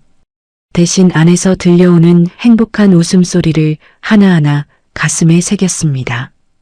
12년 전 아버지가 돌아가시며 남긴 그 유언이 머릿속을 스쳐 지나갔습니다. 진영은 차갑게 식은 눈으로 굳게 닫힌 시댁 건물을 한번 쏘아보고는 어둠 속으로 걸음을 옮겼습니다. 빗속에서 쫓겨난 지 꼬박 사흘이 지났습니다. 진영은 퉁퉁 부은 눈을 비비며 억지로 몸을 일으켰어요. 아무리 생각해도 이대로 끝낼 수는 없었습니다. 12년 세월을 함께한 남편이 그 자상하던 광호가 정말 자신을 버렸을 리 없다고 믿고 싶었지요. 진영은 떨리는 손으로 정성껏 반찬을 만들었습니다. 남편이 좋아하는 배추김치와 시어머니가 즐기던 나물을 통해 정갈하게 담았어요. 어쩌면 그날 밤은 시어머니의 일방적인 화풀이였을지도 모른다며 스스로를 다독이고 또 다독였습니다. 시댁 대문 앞에 선 진영의 심장이 터질 듯이 뛰기 시작했습니다. 번호를 누르는 손가락이 가늘게 떨렸어요. 다행히 도어록 비밀번호는 바뀌지 않았습니다. 조심스럽게 문을 열고 들어선 거실에는 진영이 상상조차 하지 못한 풍경이 펼쳐져 있었습니다. 집안은 온통 축제 분위기였어요. 고소한 전 냄새가 진동했고 거실 한복판에는 커다란 아기 욕조가 놓여 있었습니다. 시어머니와 남편 그리고 낯선 젊은 여자가 아기를 가운데 두고 둘러앉아 있었지요. 그 여자는 다름 아닌 남편의 대학 제자이자 가끔 집에도 인사를 오던 지수였습니다. 지수는 진영이 늘 입던 꽃무늬 앞치마를 두른 채 아주 자연스럽게 아기 등을 토닥이고 있었어요. 아이고, 우리 손주 시원해요? 할머니가 물온도 딱 맞춰놨다. 시어머니의 목소리에는 그동안 진영에게는 단 한 번도 보여주지 않았던 다정함이 가득했습니다. 남편 광호 역시 싱글벙글 웃으며 아기의 작은 발을 만지고 있었지요. 어머니, 얘 발가락 닮은 것 좀 보세요. 딱 제 어릴 때 모습이라니까요. 그러게 말이다. 어쩜 이렇게 똑 닮았을까? 우리 지수가 큰일했다. 장하다, 장해. 진영은 들고 있던 반찬통을 바닥에 떨어뜨릴 뻔했습니다. 온몸의 피가 차갑게 식어가는 기분이었어요. 12년 동안 아이가 안 생겨 죄인처럼 살았던 세월이 주마등처럼 스쳐 지나갔습니다.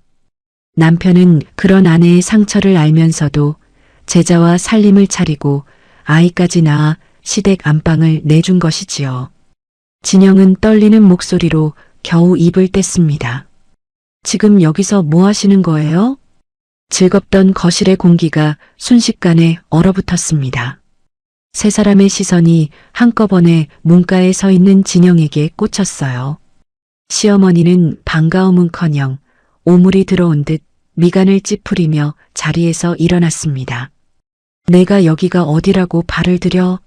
아들 못 낳는 며느리는 필요 없으니 당장 나가라고 했지. 어머니, 어떻게 이러실 수가 있어요? 저 여자가 누구라고 이 집에 들여앉히신 거예요? 저 아이는 대체 누구고요? 진영의 절규에 지수가 뻔뻔하게 고개를 들었습니다. 그녀는 진영의 앞치마에 묻은 물기를 닦아내며 오히려 안쓰럽다는 듯 생긋 웃어 보였어요. 사모님, 아니 언니라고 불러야 할까요? 교수님 아이예요. 보시다시피 교수님을 꼭 빼닮았죠? 이제 그만 인정하고 가주세요. 아기가 놀라겠어요. 너 이 영악한 것. 내가 감히 내 남편이랑. 진영이 지수에게 달려들려 하자 구석에서 입을 닫고 있던 광호가 거칠게 앞을 가로막았습니다. 그는 진영의 팔을 거세게 뿌리치며 차가운 눈빛으로 쏘아보았어요. 12년을 함께 산 남자의 눈이라고는 믿기지 않을 만큼 잔인한 눈동자였습니다. 그만해. 교양 없이 왜 이래? 내가 못하는 걸 지수가 해준 거야. 나도 이제 내 핏줄 보며 살 권리 있어. 그러니까 제발 곱게 물러나줘. 광호 씨, 당신 진심이에요? 우리가 보낸 세월이 얼마인데 나를 이렇게 사람 취급도 안 하고 버린다고요? 세월이 밥 먹여주니? 너 때문에 우리 집안대가 끊길 뻔했어. 어머니 한 맺힌 거 안 보여? 더 이상 소란 피우지 말고 나가. 경비 부르기 전에. 광호는 말을 마치자마자 등을 돌렸습니다. 그러고는 울음을 터뜨리는 아기를 안아 올리며 지수의 어깨를 감싸쥐었어요.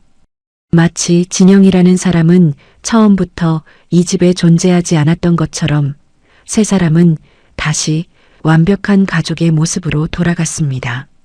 여보, 서광호, 대답해봐. 진영은 악을 쓰며 남편을 불렀지만 돌아오는 건 시어머니의 거친 손길뿐이었습니다. 시어머니는 진영의 머리채를 잡다시피 하며 현관으로 밀어냈어요.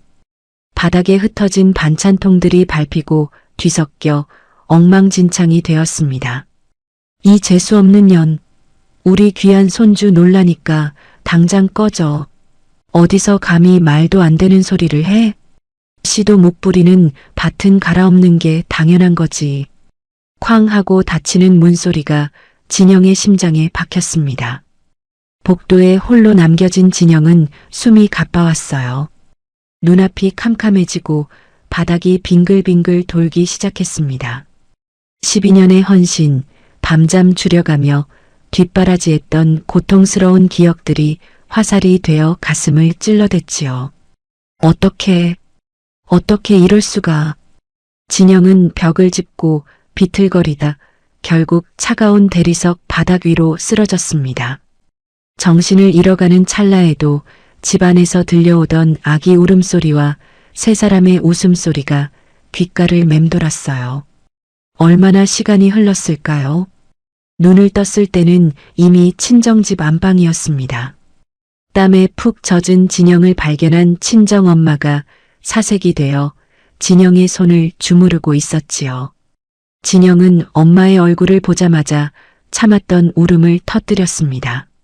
아이처럼 목을 놓아 울며 그동안 숨겨왔던 시댁의 만행과 남편의 배신을 전부 쏟아냈습니다. 엄마, 나 이제 어떻게 해? 나 진짜 죽고 싶어. 그 인간들이 어떻게 나한테 이럴 수 있어? 진영의 통곡 소리에 친정엄마는 입술을 깨물며 눈물을 삼켰습니다. 하지만 슬픔도 잠시, 친정엄마의 눈빛에는 서늘한 기운이 서리기 시작했어요. 내 자식의 눈에 피눈물을 낸 자들을 절대 용서할 수 없다는 어머니의 단호함이었습니다. 친정집 안방의 공기는 차갑고 무거웠습니다. 진영은 엄마의 무릎에 얼굴을 묻은 채 한참을 흐느꼈어요. 12년 동안 가슴속에 꾹꾹 눌러 담았던 서러움이 눈물이 되어 터져나왔습니다. 시댁에서 겪은 모진 수모와 남편의 외도, 그리고 그 집 안방을 차지한 상간녀의 모습까지. 진영의 고백을 듣는 친정엄마의 손이 파르르 떨리고 있었습니다. 엄마, 나 어떡해. 그 인간들 나를 빗속으로 내던지고는 자기들끼리 웃고 있었어. 진영아, 울지 마라. 내가 울면 돌아가신 내 아버지가 가슴을 치실 거야. 친정엄마는 눈물을 훔치며 자리에서 일어나 장롱 깊숙한 곳을 뒤졌습니다. 낡은 보자기 속에 겹겹이 쌓인 나무 상자 하나를 꺼내 진영 앞에 내려놓았어요. 그것은 12년 전 진영이 결혼하고 얼마 지나지 않아 돌아가신 아버지가 남긴 유품이었습니다. 이게 뭐예요, 엄마? 내 아버지가 돌아가시기 직전에 나한테 신신당부하셨던 거다.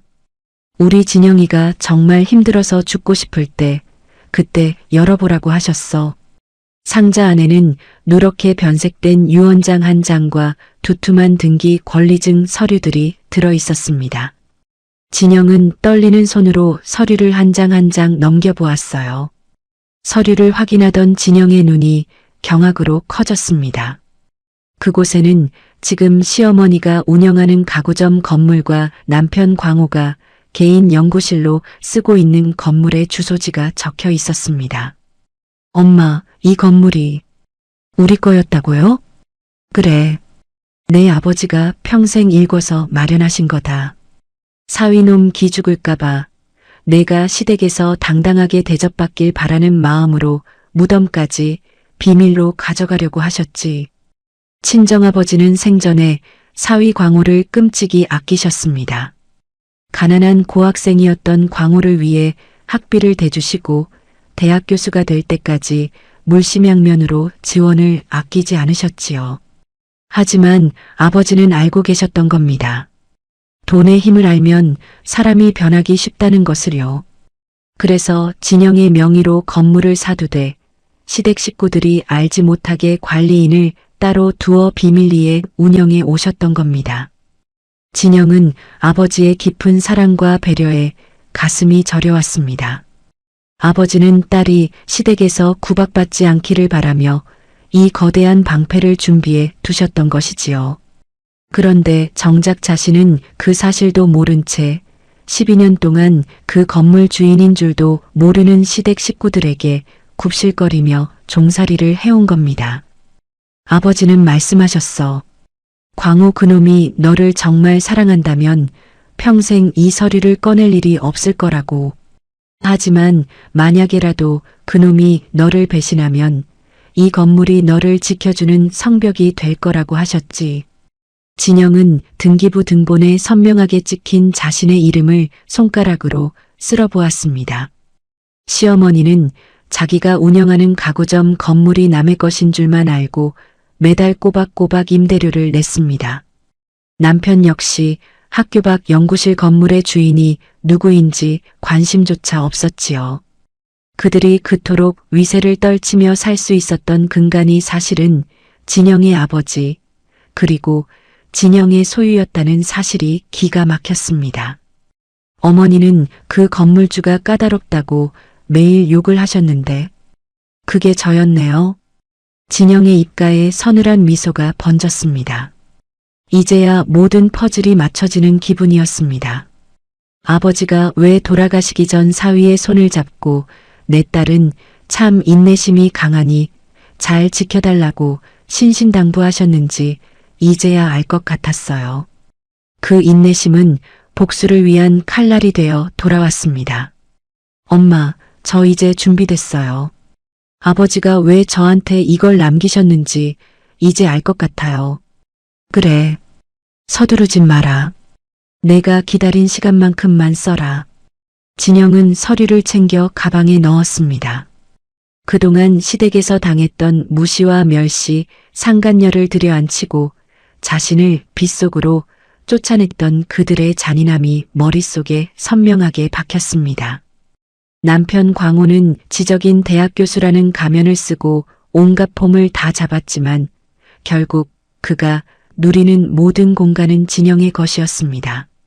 진영은 거울 앞에 서서 헝클어진 머리를 정돈했습니다. 눈물 자국은 지우고 대신 차갑고 단단한 눈빛을 채워 넣었습니다. 더 이상 시댁의 눈치를 보던 가엾은 며느리 진영은 없었습니다. 자신의 권리를 되찾고 위선자들의 가면을 벗겨버릴 건물주 진영만이 남았을 뿐입니다. 진영은 휴대폰을 꺼내 관리인에게 전화를 걸었습니다. 목소리는 평소보다 더 낮고 침착했습니다. 안녕하세요, 관리인님. 저 강진영입니다. 네, 이제부터 제가 직접 관리하려고요. 우선 가구점 임대차 계약서랑 연구소 서류 전부 준비해 주세요. 조만간 방문하겠습니다. 전화를 끄는 진영의 손에는 힘이 들어가 있었습니다. 12년의 인내는 여기까지였습니다. 자신을 버린 대가가 얼마나 처참한 것인지, 그들이 누리는 모든 것이 누구의 희생 위에 세워진 것인지 똑똑히 보여줄 차례였습니다. 어둠이 짙게 깔린 밤이었지만 진영의 앞날은 그 어느 때보다 선명하게 보이기 시작했습니다. 이제 복수의 서막이 오르고 있었습니다. 진영은 친정집 자신의 방 책상 앞에 앉았습니다. 오래된 나무 서랍은 열 때마다 삐걱거리는 소리를 냈어요. 서랍 가장 안쪽 잡동사니 서류들 틈에 끼어있던 낡은 봉투 하나를 꺼냈습니다. 12년이라는 세월이 흐르는 동안 봉투의 모서리는 닳아 있었고 색은 누렇게 변해 있었지요. 봉투를 열어 내용물을 꺼내는 진영의 손끝이 미세하게 떨렸습니다. 그것은 12년 전 결혼하고 얼마 지나지 않아 남편과 함께 찾아갔던 산부인과 검사 결과지였습니다. 당시 시어머니는 반년도 안 된 신혼부부에게 왜 소식이 없느냐며 매일같이 성화였어요. 진영은 혹시나 하는 마음에 남편 광호를 설득해 병원을 찾았었지요. 검사 결과를 들으러 가던 날 광호는 유난히 긴장한 기색이 역력했습니다. 서광호 씨, 결과 나왔습니다. 안타깝게도 무정자증입니다. 자연 임신은 불가능합니다.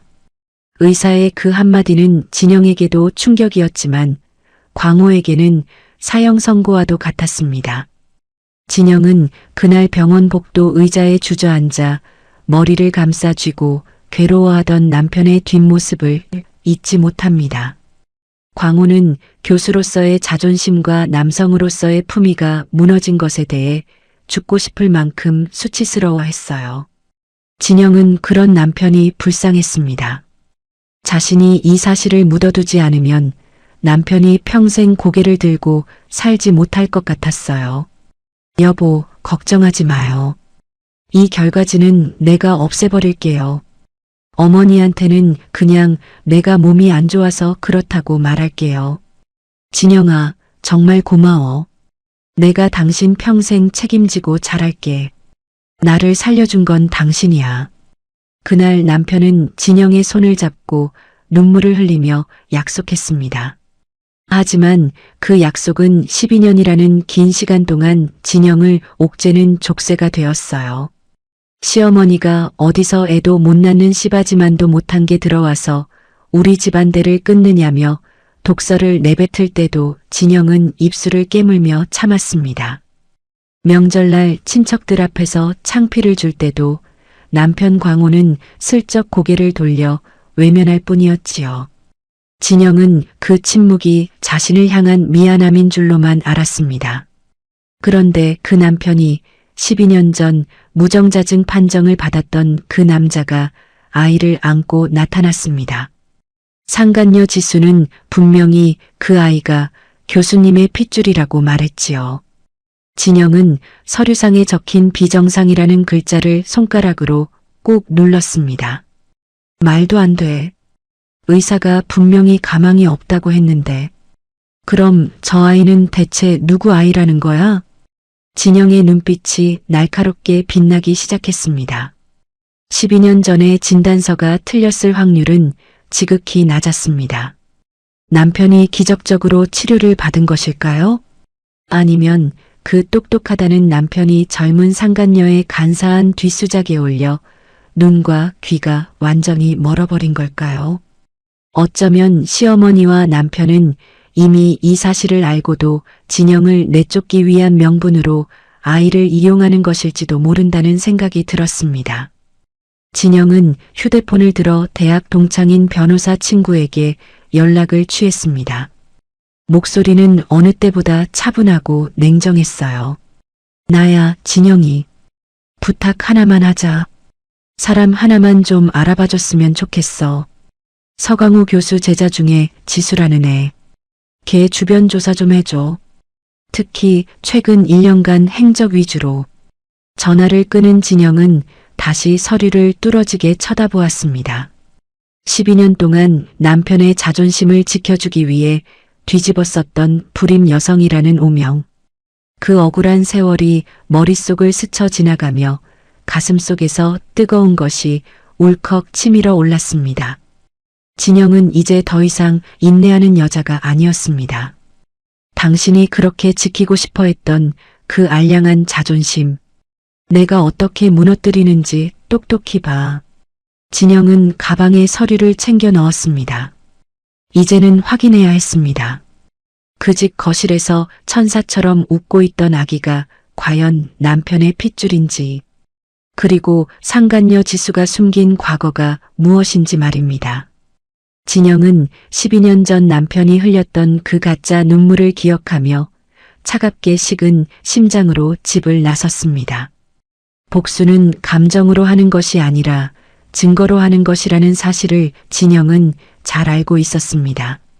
아버지가 남겨주신 건물주라는 지위와 남편의 치명적인 약점이 담긴 이 서류.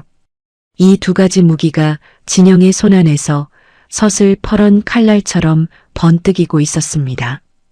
진영의 눈빛에서 더 이상 예전의 망설임은 찾아볼 수 없었습니다. 아버지가 남긴 서류 뭉치를 챙겨 들고 관리인을 만난 진영은 가장 먼저 시어머니의 가구점과 남편의 연구조 서류를 검토했어요. 12년 동안 가족이라는 이름 뒤에 숨어 호의호식하던 그들의 안방을 하나씩 걷어낼 시간입니다. 진영은 서늘한 미소를 지으며 퇴거 통보서 위에 도장을 눌렀습니다. 시어머니가 운영하는 브랜드 가구점은 평소처럼 활기가 넘쳤어요. 시어머니는 비싼 모피를 두른 채 손님들에게 아들 자랑, 손주 자랑을 늘어놓느라 여념이 없었습니다. 그때 검은 양복을 입은 남자가 가구점 안으로 들어와 서류 봉투 하나를 내밀었습니다. 이게 다 뭡니까? 임대차 계약 갱신 거절? 건물주님의 대리인입니다. 이번 달 말일까지 매장을 비워달라는 통보입니다. 아니, 이게 무슨 말도 안 되는 소리야. 내가 여기서 10년을 넘게 장사를 했는데 건물주 얼굴 좀 봅시다. 시어머니는 펄펄 뛰며 당장 건물주를 불러오라고 고함을 쳤습니다. 같은 시각 대학 교수 광호의 개인 연구실에도 똑같은 통보가 날아들었어요. 광호는 당황한 기색을 감추지 못하고 연구원들 앞에서 체면을 구겼습니다. 평소 점잖은 척하던 광호도 사회적 지위의 근간이 되는 연구소가 폐쇄될 위기에 처하자 앞뒤 가릴 처지가 아니었지요. 어머니, 연구소 쪽도 난리가 났어요. 건물주가 바뀌었다는데 얼굴도 안 비추고 무조건 나가라네요. 예, 광호야. 우리 가구점도 마찬가지다. 그 까다로운 전 주인은 죽고 누가 새로 샀다는데 아주 막무가내야. 시댁 식구들은 발등에 불이 떨어졌습니다. 가구점은 재고 물량만 수억 원대였고 광호의 연구소에는 평생 쌓아온 논문 자료와 데이터가 가득했지요. 결국 두 사람은 관리인을 통해 간신히 건물주와의 면담 약속을 잡아냈습니다. 약속 장소는 시내의 조용한 한정식 집이었어요. 시어머니와 광호는 건물주에게 잘 보이기 위해 온갖 비굴한 표정을 연습하며 방 안으로 들어섰습니다. 방 안에는 등받이 의자에 몸을 기대고 앉아있는 한 여자의 뒷모습이 보였어요. 아이고, 회장님. 이렇게 뵙게 되어 영광입니다. 저희가 무식해서 실수를 했나 본데 제발 한 번만 봐주세요. 시어머니가 특유의 간사한 목소리로 머리를 조아렸습니다. 광호 역시 옆에서 공손하게 서류 가방을 쥐고 서 있었지요. 회장님, 제 연구소는 국가 프로젝트도 진행하는 중요한 곳입니다. 이전을 하면 손실이 막대하니 부디 재고해 주십시오. 그때 앉아있던 여자가 천천히 고개를 돌렸습니다. 단정하게 빗어넘긴 머리와 차가운 눈매, 그리고 세련된 정장 차림의 진영이 그들을 내려다보고 있었습니다. 광호의 입에서 짧은 신음이 터져나왔고 시어머니는 뒤로 낮아빠질 듯 소리를 질렀습니다. 내가 왜 여기 있어? 진영아, 너, 내가 어떻게 여길? 관리인은 어디 가고 내가 여기 앉아 있는 거야? 진영은 흐트러짐 없는 자세로 찻잔을 내려놓았습니다. 그러고는 옆에 놓인 등기부 등본을 테이블 가운데로 가볍게 밀어 던졌어요.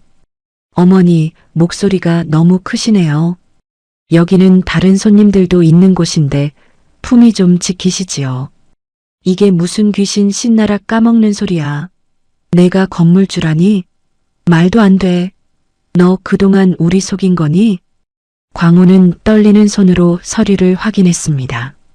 소유주 이름에 적힌 강진영 세 글자가 그의 눈을 찔렀습니다.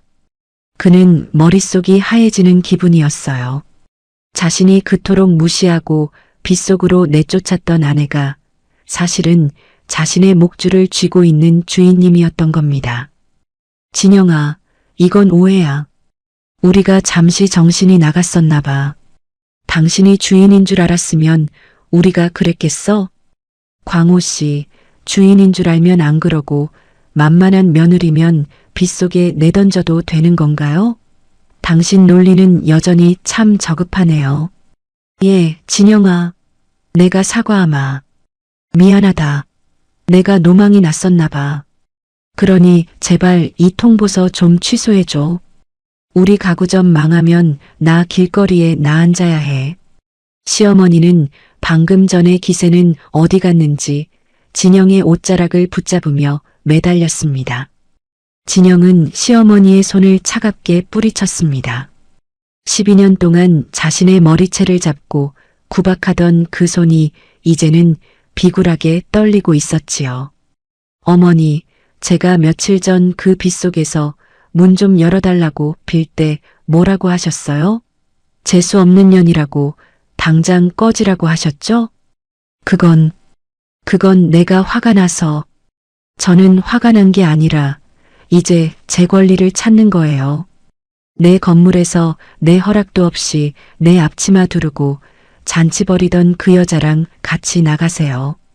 이번 달 말일까지입니다. 진영은 자리에서 일어났습니다. 광호가 다급하게 앞을 가로막았지만 진영의 시선은 얼음장처럼 차가웠습니다. 진영아, 대화로 풀자. 우리 부부잖아. 12년 정이 있는데 어떻게 이래? 부부?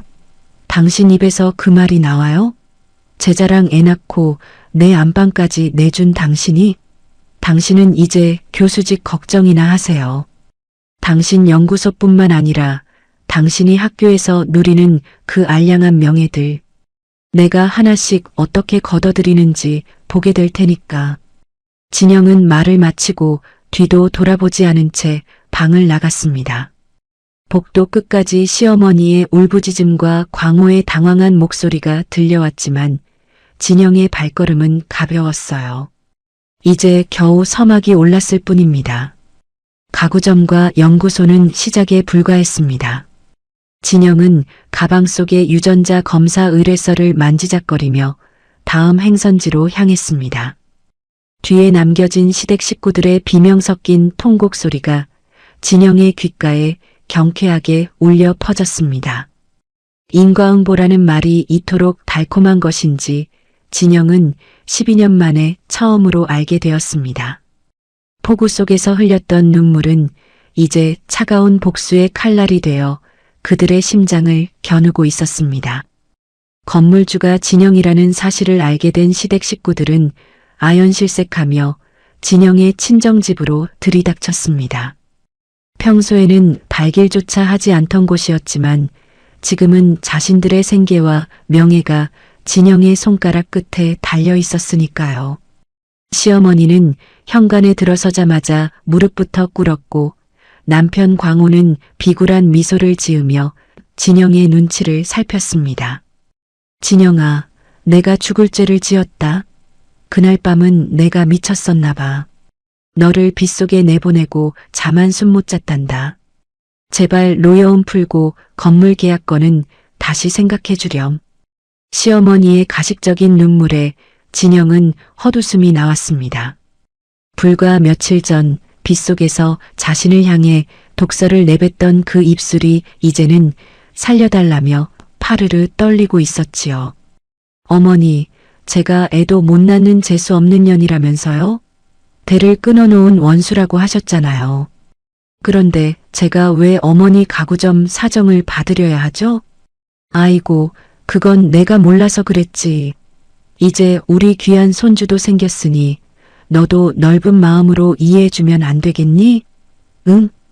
시어머니는 여전히 그 아이가 이 집안의 구세주라도 되는 양당당하게 말을 꺼냈습니다. 옆에 서 있던 광호 역시 거들었지요. 그래, 진영아. 나도 대학 교수로서 체면이 있지. 연구소가 폐쇄되면 내 인생은 끝이야. 우리 아들 얼굴을 봐서라도 이러면 안 되잖아. 응? 지수도 너한테 사과하겠다고 난리야. 진영은 차갑게 식은 눈으로 두 사람을 번갈아 보았습니다. 그러고는 가방에서 낡고 노란 봉투 하나와 빳빳한 새 서류 한 뭉치를 꺼내 테이블 위에 탁 소리 나게 던졌습니다. 광호 씨, 그리고 어머니, 당신들이 그렇게 애지중지하는 그 아들놈 이야기 좀 해볼까요? 먼저 던져진 낡은 서류를 확인한 광호의 얼굴이 순식간에 흙빛으로 변했습니다. 12년 전 그가 그토록 숨기고 싶어 했던 무정자증 진단서였지요. 에? 이게 왜 내 손에 있어? 분명히 그때 병원에서 당신 자존심 지켜주려고 내가 12년 동안 입 다물고 죄인처럼 살았던 증거예요. 당신 무정자증이잖아. 하늘이 두 쪽 나도 당신 핏줄은 세상에 나올 수 없다고 의사가 그랬어. 안 그래요? 시어머니는 비명을 지르며 서류를 낚아챘습니다. 뭐라고? 무정자. 그게 무슨 소리냐? 우리 광호가 그럴 리 없어. 저기 저 아이가 광호를 쏙 빼닮았는데. 어머니, 눈을 뜨고 똑똑히 보세요. 여기 이 서류는 엊그제 제가 받은 유전자 검사 결과지예요. 상간녀가 데려온 그 아이랑 서광호 씨, 친자 일치 확률 0%라고 나옵니다. 남의 자식을 데려다가 당신들끼리 좋다고 잔치를 벌인 거예요. 순간 방 안은 찬물을 끼얹은 듯 정적이 흘렀습니다.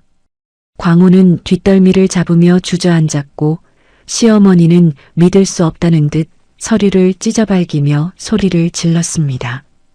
거짓말이야. 그럴 리 없어. 지수가 분명히 우리 광호 아이라고 그랬단 말이다. 지수라는 그 여자 광호 씨 말고도 만나는 남자 많더군요. 광호 씨가 교수니까 애 아빠로 낙점해서 이 집에 들어앉은 거예요. 당신들이 그렇게 귀하게 여기던 그 손주가 사실은 이름도 모르는 남의 자식이라고요. 이때 상황이 심상치 않음을 느끼고 밖에서 몰래 듣고 있던 지수가 문을 박차고 들어왔습니다. 그녀는 뻔뻔하게 얼굴을 치켜들며 소리쳤습니다. 사모님, 이게 다 조작된 거 아니에요? 교수님, 저 믿으시죠?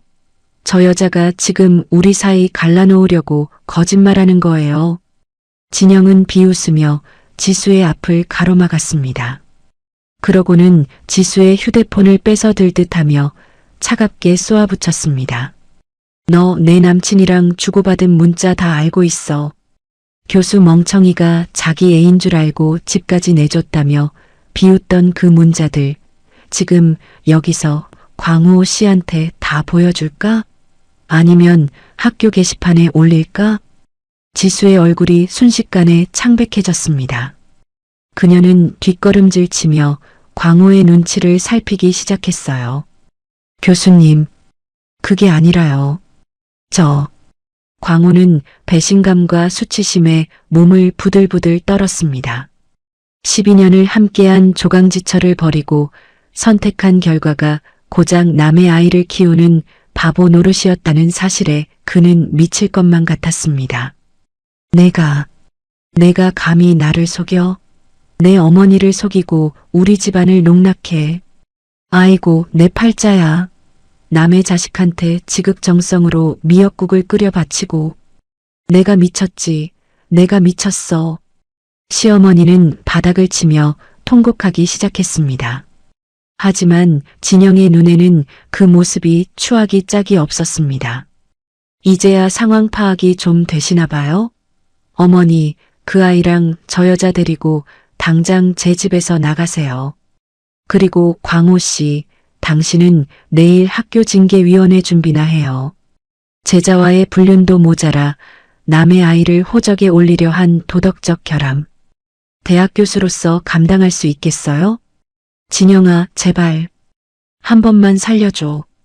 내가 지수 전현 당장 내쫓을게. 우리 다시 시작하자. 응? 광호가 진영의 발목을 붙잡으며 애걸복걸했습니다. 하지만 진영은 단호하게 그의 손을 뿌리쳤습니다. 다시 시작? 아니요. 우리는 며칠 전 그 비 오던 밤에 이미 끝났어요. 당신들이 내친 건 단순한 며느리가 아니라 당신들의 유일한 구명줄이었다는 걸 이제야 알겠어요? 진영은 소란스러운 세 사람을 뒤로하고 방을 나왔습니다. 안에서는 광호가 지수의 뺨을 때리는 소리와 시어머니의 악에 바친 비명이 뒤섞여 아수라장이 되었습니다. 12년 동안 진영을 숨막히게 했던 그 가짜 행복의 성벽이 한순간에 무너져 내리는 소리였습니다. 진영은 마당으로 나와 깊은 숨을 들이켰습니다. 가슴 한구석을 짓누르던 체증이 씻은 듯이 내려갔습니다. 이제 남은 건 그들이 쌓아 올린 가짜 명예를 하나씩 무너뜨리는 것뿐이었습니다. 인과응보의 시간이 서서히 종착역을 향해 달려가고 있었습니다. 진영은 이제 마지막 숨통을 조이기 위해 걸음을 재촉했습니다. 집안에서의 싸움은 시작에 불과했지요. 남편 광호가 그토록 목숨보다 소중히 여기던 대학 교수라는 사회적 가면을 완전히 벗겨낼 차례였습니다. 진영은 단정한 차림으로 남편이 재직 중인 대학교 총장실을 찾았습니다. 12년 전 친정아버지는 사위의 앞날을 위해 익명으로 거액의 대학 발전기금을 내놓으셨고 그 덕에 광호는 학교 내에서 입지가 탄탄했습니다. 총장실 문이 열리고 진영은 차분하게 서류를 내밀었습니다. 총장님, 오래전 저희 아버님께서 기부하신 장학기금과 강의실 명명권에 대해 드릴 말씀이 있습니다. 아니, 서 교수 사모님 아니십니까? 갑자기 기금 철회라니요. 이게 무슨 말씀이신지. 부도덕한 교수의 뒷바라지를 위해 쓰이던 돈입니다. 스승과 제자의 불륜, 그리고 가짜 아이까지 내세워 가정을 파탄낸 인물에게 저희 아버님의 고귀한 뜻이 더럽혀지는 걸 원치 않아요. 오늘부로 모든 기금을 철회하고 아버지 성함이 붙은 강의실 이름도 내리겠습니다. 진영의 목소리는 떨림없이 단호했습니다. 총장은 당황하며 어쩔 줄 몰라 했지만 이미 진영의 손에는 모든 법적 절차가 마무리된 서류가 들려 있었지요. 이 소식은 순식간에 학계 전반으로 퍼져나갔습니다. 지적인 대학 교수인 줄만 알았던 광호의 추악한 사생활이 대자보와 커뮤니티를 통해 낱낱이 공개되었습니다. 같은 시각 광호는 연구실에서 짐을 싸라는 통보를 받고 망연자실에 있었습니다. 그때 진영이 연구실 문을 열고 들어왔습니다. 진영아, 너 정말 이럴 거야? 총장님한테 기금 철회까지 했다며. 나보고 이제 어떻게 살라는 거야? 광호는 머리를 쥐어뜯으며 진영에게 소리쳤습니다. 12년 동안 자신의 그림자처럼 살던 아내가 한순간에 자신의 모든 명예를 앗아간 사실을 받아들이지 못했지요. 어떻게 살긴요? 당신이 뿌린 대로 거두며 살아야죠. 당신 연구소 임대 계약도 끝났으니 내일 아침까지 이 방 비우세요. 책 한 권, 종이 한 장도 내 건물에 남겨두지 마세요. 제발. 진영아, 나 교수직 잘리면 끝이야. 우리 12년 세월 봐서라도 한 번만 기회를 줘. 내가 그 상간녀랑 아이 다 정리했다니까. 광호는 무릎을 굽히며 진영의 구두 끝을 잡으려 했습니다. 하지만 진영은 차갑게 발을 뗐습니다. 정리요? 당신이 버린 건 내가 아니라 당신 양심이에요. 당신이 누리던 그 지위, 사실 우리 아버지가 사준 거라는 거 이제야 실감이 나요? 한편 시어머니의 가구점 앞에도 빨간 압류 딱지가 붙기 시작했습니다. 임대료 체납은 물론이고 건물 주인 진영이 정당한 사유로 퇴거를 명령하자 법 집행관들이 들이닥친 것이지요. 시어머니는 매장 바닥에 주저앉아 집기들을 붙잡고 울부짖었습니다. 이게 어떤 가게인데? 내가 평생 공들인 내 목숨 같은 가게라고. 이 독한 년 내가 사람이냐? 시어머니는 마침 매장에 도착한 진영을 향해 삿대질하며 달려들었습니다. 하지만 진영 곁을 지키던 건장한 보안 요원들에게 가로막혀 바닥을 굴렀지요.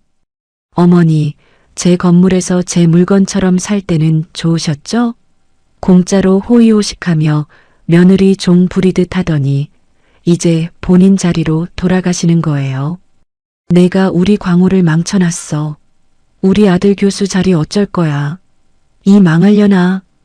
광호 씨를 망친 건 제가 아니라 어머니의 그 뒤틀린 욕심이에요. 씨도 못 부리는 아들 감싸느라 남의 자식 데려온 상간녀를 안방에 들인 건 어머니잖아요. 그 대가 톡톡히 치르세요. 진영은 시어머니가 길바닥으로 끌려나가는 모습을 무표정하게 지켜보았습니다. 화려했던 모피 코트는 흙먼지에 더러워졌고 명품 가방은 길가에 나뒹굴었습니다. 12년 동안 자신을 옥죄던 시댁의 권위가 모래성처럼 무너져 내리는 순간이었습니다. 광호 역시 학교 게시판에 대자보가 붙고 학생들의 사퇴 요구가 빗발치자 결국 징계위원회에서 파면 결정을 통보받았습니다. 사회적 명예를 목숨처럼 여기던 그에게 교수직 박탈은 죽음보다 더한 고통이었지요. 그는 술에 취해 진영을 찾아와 문을 두드렸지만 진영은 더 이상 그 문을 열어주지 않았습니다. 진영아, 내가 잘못했어. 문 좀 열어봐. 나 지금 갈 데가 없어. 빗속에서 울부짖는 광호의 목소리는 며칠 전 진영이 냈던 절규와 닮아 있었습니다. 하지만 진영은 창밖을 보며 차갑게 중얼거렸습니다. 당신이 닫았던 그 대문, 이제 내가 닫아줄게요. 평생 그 빗속에서 반성하며 사세요. 진영은 이제 서류 가방을 챙겼습니다.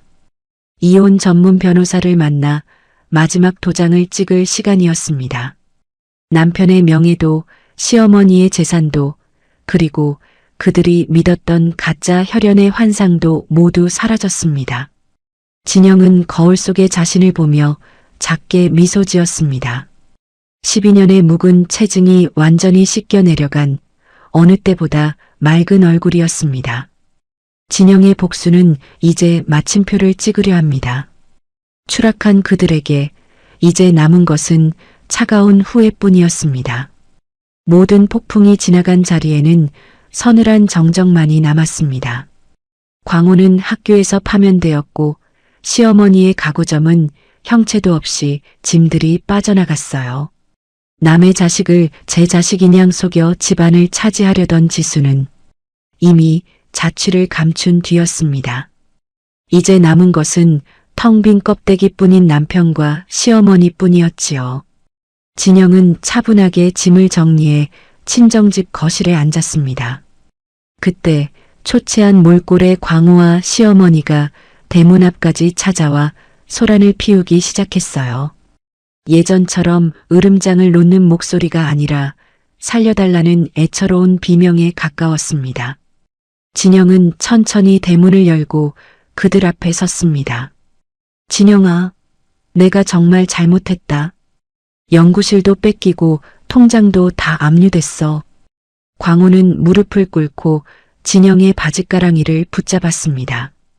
지적인 교수의 위엄은 온데간데였고 눈물 콧물이 범벅된 얼굴은 추하기 짝이 없었지요. 그 뒤에서 시어머니 역시 떨리는 목소리로 거들었습니다. 진영아, 내가 노망이 나서 우리 복덩이 며느리를 몰라봤구나. 내가 다시는 안 그럴게. 우리 아들 한 번만 다시 걷어주면 안 되겠니? 진영은 자신을 붙잡은 광호의 손을 가볍게 털어냈습니다. 12년 동안 이 손이 자신을 따뜻하게 지켜줄 유일한 손길이라고 믿었던 세월이 허망하게 느껴졌어요. 광호 씨, 그리고 어머니, 저 붙잡지 마세요. 며칠 전 그 비 오던 밤 당신들이 제 손을 놓은 순간 우리 인연은 거기서 완전히 끝났으니까요. 진영은 가방에서 미리 준비한 이혼 서류를 꺼내 광호의 가슴에 안겨주었습니다. 이미 진영의 도장이 선명하게 찍힌 서류였습니다. 당신이 그렇게 지키고 싶어 했던 자존심과 명예, 이제는 당신 발밑에 흩어진 종이 조각들처럼 사라졌어요. 이 서류에 도장 찍어서 보내세요. 안 그러면 소송으로 갈 텐데 당신은 이제 변호사비 낼 돈도 없잖아요. 진영아, 어떻게 사람이 이래? 12년을 살았는데 어떻게 나를 길바닥으로 내몰아. 광호의 절규에 진영은 처음으로 큰 소리로 웃었습니다. 서늘하고도 슬픈 웃음이었지요. 길바닥이요? 당신들이 나를 빗속으로 내던졌을 때 나는 이미 죽었다 살아났어요. 당신은 지금 억울해할 자격조차 없어. 당신이 믿었던 그 여자랑 그 아이 찾아서 떠나세요. 아, 그 아이는 당신 핏줄도 아니라고 했죠? 진영은 뒤를 돌아보지 않고 집 안으로 들어갔습니다. 대문이 쾅 하고 닫히는 소리는 12년 묵은 체증을 한순간에 씻어주는 신호탄 같았습니다. 밖에서는 한참 동안 시어머니의 통곡과 광호의 흐느낌이 들려왔지만 진영의 귀에는 그저 지나가는 바람 소리처럼 들릴 뿐이었지요. 몇 달 뒤 진영의 삶은 완전히 달라져 있었습니다. 그녀는 자신의 이름을 내건 건물관리 대표로서 당당히 섰습니다. 아버지가 물려주신 건물을 꼼꼼히 관리하며 성실한 임차인들에게는 임대료를 낮춰주는 선한 건물주로 소문이 났지요. 화려한 옷을 입지 않아도 진영의 얼굴에서는 스스로를 책임지는 자의 여유와 빛이 났습니다. 햇살 좋은 오후 진영은 아버지의 묘소를 찾았습니다. 꽃 한 송이를 내려놓으며 진영은 나지막이 의졸였어요. 아버지, 저 이제 잘 살고 있어요. 아버지 말씀대로 인내심 있게 버텼고 제자리를 찾았어요. 이제 남을 위해서가 아니라 저 자신을 위해서 살아보려고요. 진영은 산을 내려오며 멀리 보이는 도시의 전경을 바라보았습니다. 비 오던 밤의 상처는 이제 흉터조차 남지 않을 만큼 아물어가고 있었습니다. 누군가의 희생 위에 세워진 가짜 행복은 금방 무너지지만 스스로 일궈낸 행복은 그 어떤 비바람에도 흔들리지 않는 법이지요. 진영은 가벼운 발걸음으로 자신의 일터로 향했습니다. 새로 들어올 임차인을 맞이하기 위해 건물의 창문을 활짝 열었습니다. 쏟아지는 햇살이 진영의 어깨 위로 따뜻하게 내려앉았습니다. 진영의 인생 2막은 이제 막 찬란한 빛과 함께 시작되고 있었습니다. 인생의 가장 어두운 터널을 지날 때 우리는 좌절하곤 합니다. 하지만 그 터널 끝에는 반드시 환한 빛이 기다리고 있습니다. 나를 버린 사람들에게 보여줄 수 있는 가장 큰 복수는 그들이 없어도 내가 보란 듯이 더 잘 사는 모습을 보여주는 것이 아닐까요?